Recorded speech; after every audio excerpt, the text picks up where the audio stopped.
Hello and welcome to achievers academy. ನಾನು ನಿಮ್ಮ ಪ್ರೀತಮ್. ಇವತ್ತಿನ ವಿಶೇಷ ಸಂಚಿಕೆಗೆ ಸ್ವಾಗತ. ಇವತ್ತು ನಮ್ಮ ಜೊತೆ ವಿಶೇಷ ಅತಿಥಿ ಪ್ರವೀಣ್ SP ಅವರಿದ್ದಾರೆ. Sir, welcome to the program. Thank you so much. So, ನಿಮಗೆಲ್ಲ ಗೊತ್ತಿರೋ ರೀತಿ ಸುದೀರ್ಘ 17 ವರ್ಷಗಳ ಕಾಲ ಭಾರತೀಯ ಸೇನೆಯಲ್ಲಿ ಸೇವೆ ಸಲ್ಲಿಸಿ ಪ್ರಪಂಚದ ಅತ್ಯಂತ ಎತ್ತರದ ರಣರಂಗವಾಗಿರತಕ್ಕಂತಹ ಸಿಯಾಚಿನಿಂದ ಹಿಡಿದು ಸಿಕ್ಕಿಂ, ಮೇಡಕ್, ಪುಣೆ ಹೀಗೆ ದೇಶದ ವಿವಿಧ ಭಾಗಗಳಲ್ಲಿ ಸೇವೆಯನ್ನು ಸಲ್ಲಿಸಿ ನಿವೃತ್ತರಾದ ಬಳಿಕ ತಮ್ಮ ಚಿತ್ತವನ್ನ ಕಾಂಪಿಟೇಟಿವ್ ಎಕ್ಸಾಮ್ಸ್ ಫೀಲ್ಡ್ ಕಡೆಗೆ ಹರಿಸ್ತಾರೆ. ಅಂಡ್ ಅದಾದ ಬಳಿಕ ಕೇವಲ 1 ವರ್ಷದ ಅವಧಿಯಲ್ಲಿ 10ಕ್ಕೂ ಹೆಚ್ಚು ಹುದ್ದೆಗಳನ್ನ ಗಿಟ್ಟಿಸ್ಕೊಳ್ತಾರೆ. ಅಂಡ್ ಅತ್ಯಂತ ಯಶಸ್ವಿ ಸ್ಪರ್ಧಾರ್ಥಿ ಅಂತ ಹೇಳಿ ಕರೆಸ್ಕೊಳ್ತಾರೆ. ಸೊ ಇಂತಹ ಖ್ಯಾತಿ ಉಳ್ಳಂತಹ ಪ್ರವೀಣ್ ಸರ್ ಅವರಿಗೆ ಸುಸ್ವಾಗತ ಮತ್ತು ಅಭಿನಂದನೆಗಳು. ಬಿಕಾಸ್ ಇತ್ತೀಚೆಗಷ್ಟೇ 2ನೇ ಬಾರಿಗೆ ಇವರು PSI ಪರೀಕ್ಷೆಯಲ್ಲಿ ಉತ್ತೀರ್ಣರಾಗಿದ್ದಾರೆ. Sir, congratulations again. Thank you so much. Okay, so ಇವತ್ತಿನ ಒಂದು ಉದ್ದೇಶ ಅಂತ ಹೇಳಿದ್ರೆ ವಿದ್ಯಾರ್ಥಿಗಳಿಗೆ ಒಂದು ಕಿವಿ ಮಾತನ್ನ ಕೊಡುವಂಥದ್ದು. ಸೊ ಹಾಗಾಗಿ ಅದಕ್ಕಿಂತ ಮುಂಚೆ ಸರ್, ನಾನು ಒಂದು ಮಾತ್ರ ಕೇಳಕ್ಕೆ ಇಷ್ಟಪಡ್ತೀನಿ. ಬಿಕಾಸ್ ನಮ್ಮ ಸ್ಪರ್ಧಾಕಾಂಕ್ಷಿಗಳಿಗೆ ಒಂದು ಜನರಲ್ ಆಗಿ ಒಂದು ಕುತೂಹಲ ಇರುತ್ತೆ. ಭಾರತೀಯ ಸೇನೆ ಯಾವ ರೀತಿ ಇರುತ್ತೆ, ಅಲ್ಲಿನ ಜೀವನ ಶೈಲಿ ಯಾವ ರೀತಿ ಇರುತ್ತೆ, ಆ್ಯಂಡ್ ಜೊತೆಗೆ ಆಬ್ವಿಯಸ್ಲಿ ನಮ್ಮ ಕಾಂಪಿಟೇಟಿವ್ ಆಸ್ಪಿರೆಂಟ್ಸ್ ಭಾರತೀಯ ಸೇನೆ ಇರಬಹುದು ಮತ್ತು ಅಲ್ಲಿ ಸೇವೆ ಸಲ್ಲಿಸಿರ್ತಕ್ಕಂತಹ ಸೈನಿಕರಿರಬಹುದು, ಇವರ ಬಗ್ಗೆ ಅಪಾರವಾದಂತಹ ಒಂದು ಗೌರವವನ್ನು ಇಟ್ಕೊಂಡಿರ್ತಾರೆ. ಸೊ ಹಾಗಾಗಿ ನಿಮ್ಮ ಭಾರತೀಯ ಸೇನೆಯ 17 ವರ್ಷಗಳ ಜರ್ನಿ ಯಾವ ರೀತಿ ಇತ್ತು ಅಂತೇಳಿ ತಿಳಿಸ್ಕೊಡ್ತೀರಾ? ಎಲ್ಲದಕ್ಕಿಂತ ಮೊದಲು ನಾನು ಏನು ಇಲ್ಲಿಗೆ ನೀವು ಕರೆಸಿದ್ದೀರಿ, ಈ ಒಂದು ಸಣ್ಣ ಯಶಸ್ಸು, ಒಂದು ಸಣ್ಣ ಮಟ್ಟದ ಒಂದು ಯಶಸ್ಸಾಗಿದೆ. ಆ ಯಶಸ್ಸಿಗೆ ನನಗೆ ಇಲ್ಲಿ ಕರೆಸಿ ಇಲ್ಲಿ ಮಾತಾಡೋಕ್ಕೆ ಒಂದು ವೇದಿಕೆ ಕಲ್ಪಿಸಿಕೊಟ್ಟಿದ್ದಕ್ಕೆ ತುಂಬ ಧನ್ಯವಾದಗಳು. ಮತ್ತು ನನ್ನ ಈ ಯಶಸ್ಸಲ್ಲಿ ಮೇಯ್ನಾಗಿ ಭಾಗಿಯಾಗಿರೋರನ್ನ ನಾನು ನೆನಪಿಸ್ಕೊಳ್ಳೇಬೇಕು. ಸೊ ಫಸ್ಟ್ ಆಫ್ ಆಲ್ ನನ್ನ ಟೀಚರ್ಸ್, ನಾನು ಅಚೀವರ್ಸ್ ಅಕಾಡೆಮಿಲಿರುವ ನನ್ನ ಟೀಚರ್ಸ್ ಆದ ಶಿವು ಸರ್ ಆಗಿರ್ಬೋದು, ಅಥವಾ ನಮ್ಮ ರಾಘವ್ ಸಿಂಹ ಸರ್ ಆಗಿರ್ಬೋದು, ಹಾಗೆ ಈ ನಮ್ಮ ಇವರು ಸಾಗರ್ ಸರ್ ಇರ್ಬೋದು, ಪ್ರತಿಯೊಬ್ಬರು ಸರ್, ಎವ್ರಿ1, ರಮೇಶ್ ಸರ್ ಇರ್ಬೋದು, ಉದಯ್ ಸರ್ ಇರ್ಬೋದು, ಪ್ರತಿಯೊಬ್ಬರು ನನ್ನ ಟೀಚರ್ಸಿಗೆ ತುಂಬ ತುಂಬ ತುಂಬ ಧನ್ಯವಾದಗಳನ್ನು ಅರ್ಪಿಸೋಕ್ಕೆ ಇಷ್ಟಪಡ್ತೀನಿ. ಬಿಕಾಸ್ ಅವರಿಂದಲೇ ನನಗೆ ಈ ಮಟ್ಟಕ್ಕೆ ನಾನು ಒಂದು ಎಕ್ಸಾಮಿನೇಷನ್ ಕ್ಲಿಯರ್ ಮಾಡೋದಕ್ಕೆ ಸಾಧ್ಯ ಆಗಿದ್ದು. ನೆಕ್ಸ್ಟ್ ನಾನು ನನ್ನ ಫ್ಯಾಮಿಲಿಗೆ ತುಂಬ ಥ್ಯಾಂಕ್ಫುಲ್ ಇದ್ದೀನಿ. ಬಿಕಾಸ್ ಅವರು ಅವರ ಒಂದು ಅವ್ರ ಜೊತೆ ಟೈಮ್ ಸ್ಪೆಂಡ್ ಮಾಡಬೇಕಿತ್ತು. ನಾನು ರಿಟೈರ್ಮೆಂಟ್ ಆಗಿ ಬಂದ ಮೇಲೆ ಅದನ್ನು ನಾನು ಇಲ್ಲಿ ಸ್ಪೆಂಡ್ ಮಾಡಿದೆ. ಬಿಕಾಸ್ ನಾನು ನನ್ನ ವೈಫಿಗೆ ಹೇಳಿದೆ, ಇಲ್ಲ ನಾನು 17 ಇಯರ್ಸ್ ಆದಮೇಲೆ ಬಂದಿದ್ದೀನಿ ಮನೇಲಿರಿ ಅಂತ ಹೇಳಿದ್ರು ವೈಫು. ಬಟ್ ಆದರೆ ನಾನು ಅವರಿಗೆ ಕನ್ವಿನ್ಸ್ ಮಾಡಿದೆ, ಇಲ್ಲ ನಾನು ಒಂದು ಎಕ್ಸಾಮಿನೇಷನ್ ಕ್ರ್ಯಾಕ್ ಮಾಡಬೇಕಂತ. ಶಿವಮೊಗ್ಗದಲ್ಲಿ ಬಂದುಬಿಟ್ಟು ಅಚೀವರ್ಸ್ ಅಕಾಡೆಮಿಲಿ 6 ಮಂತ್ ಇದ್ದೆ. ಆ ಟೈಮನ್ನು ಅವ್ರು ನನಗೋಸ್ಕರ ಬಿಟ್ಕೊಟ್ಟಿದ್ದಾರೆ. ಸೊ ಅವರಿಗೋಸ್ಕರ ನಾನು ಅವರಿಗೂ ಕೂಡ ಥ್ಯಾಂಕ್ಫುಲ್ ಹೇಳ್ತೀನಿ ಈ ವಿಷಯದಲ್ಲಿ. ನೆಕ್ಸ್ಟು ಪ್ರೀತಮ್ ಸರ್ ಅವರು ಕೇಳಿದ ಹಾಗೆ ಆರ್ಮಿಯ ಒಂದು ಜರ್ನಿ ಬಗ್ಗೆ. ಫಸ್ಟ್ ಆಫ್ ಆಲ್ ನಾನು ಎನ್ರೋಲ್ ಆಗಿದ್ದು 2002 ಬ್ಯಾಚಲ್ಲಿ ಎನ್ರೋಲ್ ಆಗಿಬಿಟ್ಟು as A soldier come technician ಆಗಿಬಿಟ್ಟು ಎನ್ರೋಲ್ ಆಗಿಬಿಟ್ಟು ಹೈದರಾಬಾದಲ್ಲಿ ನನ್ನ ಟ್ರೈನಿಂಗ್ಸ್ ಎಲ್ಲ ಆಯಿತು. ದಟ್ ಆಫ್ಟರ್ ನಾನು ಫಸ್ಟು ಇದಕ್ಕೆ ಜೈಪುರಿಗೆ ಟ್ರಾನ್ಸ್ಫರ್ ಆದೆ. ಸೊ ಜೈಪುರಲ್ಲಿ ಟ್ರಾನ್ಸ್ಫರ್ ಆದ ನಂತರ ಭಾರತದ ಎಲ್ಲ ಕಡೆ ಸರ್ವಿಸ್ ಹೆಚ್ಚು ಕಡಿಮೆ ಎಲ್ಲ ಆ್ಯಂಗಲಲ್ಲೂ ಸಿಕ್ಕಿಮಿಗೆ ಹೋಗಿದ್ದೀನಿ, ಪ್ಲಸ್ ಕೆಳಗೆ ಪುಣೆಗೆ ಕೂಡ ಬಂದೆ. ನೆಕ್ಸ್ಟು ಮೋಸ್ಟ್ ಇಂಪಾರ್ಟೆಂಟ್ ಆಗಿ ಜಮ್ಮು ಆ್ಯಂಡ್ ಲಡಾಖಲ್ಲಿ ನಾನು ಲಾಸ್ಟಿಗೆ ರಿಟೈರ್ಡ್ ಆಗೋಕ್ಕೆ ಒಂದು 2 ಇಯರ್ಸ್ ಬ್ಯಾಕಿಂದನೂ ಕೂಡ ಲಡಾಖಲ್ಲೇ ಇದ್ದೆ, ಸಿಯಾಚಿನಲ್ಲಿದ್ದೆ. ಸೊ ಲಾಸ್ಟ್ ನಾನು 2018 ಡಿಸೆಂಬರಲ್ಲಿ ರಿಟೈರ್ಡ್ ಆಗಿಬಿಟ್ಟು 2019 ಜನವರಿಲಿ ಮನೆಗೆ ಬಂದೆ. ಅಲ್ಲಿವರೆಗೂ ಅಲ್ಲೇ ಒಂದು ಸೇವೆ ಸಲ್ಲಿಸಿ ಬಂದಿದ್ದೀನಿ. ಸೊ ನಾನು ಜಾಸ್ತಿ ಆರ್ಮಿ ಬಗ್ಗೆ ಹೇಳೋಕ್ಕೆ ಯಾಕೆ ಇಷ್ಟಪಡಲ್ಲ ಅಂದರೆ, ಬಿಕಾಸ್ ನಿಮಗೆಲ್ಲರಿಗೂ ಚೆನ್ನಾಗಿ ಗೊತ್ತು, ಅದೊಂದೇನೆಂದರೆ ಟ್ರಮೆಂಡ್ರಸ್ ಒಂದು ಲೈಫ್ ಅದು. ಆ ಲೈಫನ್ನು ಒಬ್ಬ ಅಲ್ಲಿ ಇದ್ದು ಎಕ್ಸ್ಪೀರಿಯೆನ್ಸ್ ಮಾಡೇ ನೋಡಬೇಕು. ಅಲ್ಲಿ ಹೋಗಿ ಎಕ್ಸ್ಪೀರಿಯೆನ್ಸ್ ಮಾಡಿ ನೋಡಬೇಕು. ಅದು ಮಾಡಿ ಬಂದಿಗೆ ನಂಗೆ ಖುಷಿ ಇದೆ. ಎಲ್ಲ ನನ್ನ ದೃಷ್ಟಿಲಿ ಪ್ರತಿಯೊಂದು ಜಾಬ್ ಕೂಡ ನೋಬೆಲ್ ಜಾಬೇ. ಎಲ್ಲದಕ್ಕೂ ಒಂದು ತನ್ನ ಜಾಬಿಗೆ ಅದರದ್ದೇ ಆದ ವ್ಯಾಲ್ಯೂ ಇದೆ. ಬಟ್ ಆದರೆ ಏನು ಆರ್ಮಿಲ್ಸ್ ಒಂದು ಜಾಬ್ ಅದನ್ನು ಒಂದು ಕನ್ಕ್ಲೂಡ್ ಮಾಡಿ ಬಂದಿದ್ದೀನಿ, ಅದಕ್ಕೆ ನನಗೊಂದು ಸ್ಯಾಟಿಸ್ಫ್ಯಾಕ್ಷನ್ ಇದೆ, ಖುಷಿ ಇದೆ. ಅಲ್ಲೆಲ್ಲ ಹೋಗಿ ಸರ್ವಿಸ್ ಮಾಡಿ ಬಂದೆ ಅಂತ. ಅದಕ್ಕೂ ಜಾಸ್ತಿ ನಾನು ಆರ್ಮಿ ಲೈಫ್ ಬಗ್ಗೆ ಜಾಸ್ತಿ ಹೇಳೋಕ್ಕೆ ಹೋಗಲ್ಲ ನನಗೆ. ಯಾಕಂದರೆ ನನಗೆ ಮೇಯ್ನ್ ಇಂಟೆನ್ಷನ್ ಏನಂದರೆ, ನಾನೀಗ ಏನು ಎಕ್ಸಾಮ್ಸ್ ಕ್ಲಿಯರ್ ಮಾಡಿದ್ದೀನಿ, ಯಾವ ಟ್ಯಾಲೆಂಟಿಂದ ಕ್ಲಿಯರ್ ಮಾಡಿದ್ದೀನಿ, ನನಗೇನು ಗುರುಗಳು ದಾನವಾಗಿ ಕೊಟ್ಟಿದ್ದಾರೆ, ಅದನ್ನು ಒಂಚೂರು ನಮ್ಮ ಸ್ಟೂಡೆಂಟ್ಸಿಗೆ, ನನ್ನ ಒಂದು ಸ್ಪರ್ಧಾರ್ಥಿ ಮಿತ್ರರಿಗೆ, ಇವರಿಗೆ ಒಂಚೂರು ಅದನ್ನು ಶೇರ್ ಮಾಡಬೇಕು ಅನ್ನೋ ಒಂದು ಭಾವನೆಯಿಂದ ಇಲ್ಲಿಗೆ ಬಂದಿದ್ದೀನಿ. ಇಲ್ಲಿ ಇದ್ದೀನಿ ಪ್ರೀತಮ್ ಜೊತೆ. ಸೊ ವೆರಿ ಥ್ಯಾಂಕ್ಫುಲ್ ಪ್ರೀತಮ್ ಅವರೇ, ಹೇಳಿ. Thank you so much. So okay, ನಿಮ್ಮ ಆರ್ಮಿ ಜರ್ನಿ ಬಗ್ಗೆ ತಿಳ್ಕೊಂಡು ತುಂಬ ಖುಷಿ ಆಯಿತು. ಓಕೆ, ಬಟ್ ಈಗ ನಿಮ್ಮ ಒಂದು ನಿವೃತ್ತಿ ನಂತರದ ಸಾಧನೆಗಳ ಕುರಿತು ಮಾತಾಡೋದಾದ್ರೆ, 1.5 ವರ್ಷದಲ್ಲಿ 10 ಜಾಬ್ ಅಂದರೆ ನಿಜಕ್ಕೂ ನಿಮ್ಗಿಂತನೂ ದೊಡ್ಡ ಇನ್ಸ್ಪಿರೇಷನ್ ಹುಡುಗರಿಗೆ ಇಲ್ಲ, ಹಾಗೆಲ್ಲ ಹೇಳೇಬಿಡಿ. ಸೊ ಖಂಡಿತ ತುಂಬಾ ಒಂದು ಸ್ಫೂರ್ತಿದಾಯಕ ಒಂದು ಕೆಲಸ ಮಾಡಿದ್ದೀರಾ. ಸೊ ಹಾಗಾಗಿ ನಮ್ಮ ಹುಡುಗರಿಗೋಸ್ಕರ ಈ 10 ಜಾಬ್ಗಳನ್ನು ಗಿಟ್ಟಿಸ್ಕೊಂಡಿದ್ದೀರಾ, ಅತ್ಯಂತ ಯಶಸ್ವಿ ಸ್ಪರ್ಧಾರ್ಥಿಯಾಗಿದ್ದೀರಾ. ಸೊ ಈ ಒಂದು ಸ್ಟ್ರಾಟಜಿ ಬಗ್ಗೆ ಹೇಳ್ಬೋದಾ ಅಂತ ಹೇಳಿ. ಮತ್ತೆ ನಾನು ಹೇಳ್ತಿದ್ದೀನಿ, 10 ಜಾಬ್ ತೊಗೊಳ್ಳೋದು ಏನೋ ದೊಡ್ಡ ವಿಷಯ ಅಲ್ಲ. Once you reach that moment. ಎಲ್ಲಿವರೆಗೆ ಅಲ್ಲಿ ಹೋಗಲ್ಲ ಅಲ್ಲಿವರೆಗೆ ಜಾಬ್ಸ್ ಕ್ಲಿಯರ್ ಮಾಡೋದು ಕಷ್ಟ ಆಗುತ್ತೆ. ಒನ್ಸ್ ಯು ರೀಚ್ಡ್ ಎಲ್ಲ ಒಂದು ಜಾಬ್ಗಳು ಕ್ಲಿಯರ್ ಆಗುತ್ತೆ. ಅದಕ್ಕೆ ನಾನೇ ಸಾಕ್ಷಿ. ಹಾಗೆ ನಾನು ತುಂಬ ಜನ ನೋಡಿದ್ದೀನಿ ಕರ್ನಾಟಕದಲ್ಲಿ, ತುಂಬ ಸ್ಪರ್ಧಾರ್ಥಿಗಳಿದ್ದಾರೆ, 10 ಜಾಬು 12 ಜಾಬ್ ಎಲ್ಲ ಕ್ಲಿಯರ್ ಮಾಡ್ತಾ ಹೋಗ್ತಾರೆ. ಕೊನೆಗೆ ಅವ್ರಿಗೆ ಯಾವ್ದು ಇಷ್ಟ ಬಂದಿದೆ ಆ ಜಾಬ್ ಮಾಡ್ತಾರೆ. ಅದೇನು ದೊಡ್ಡ ವಿಷಯ ಅಲ್ಲ.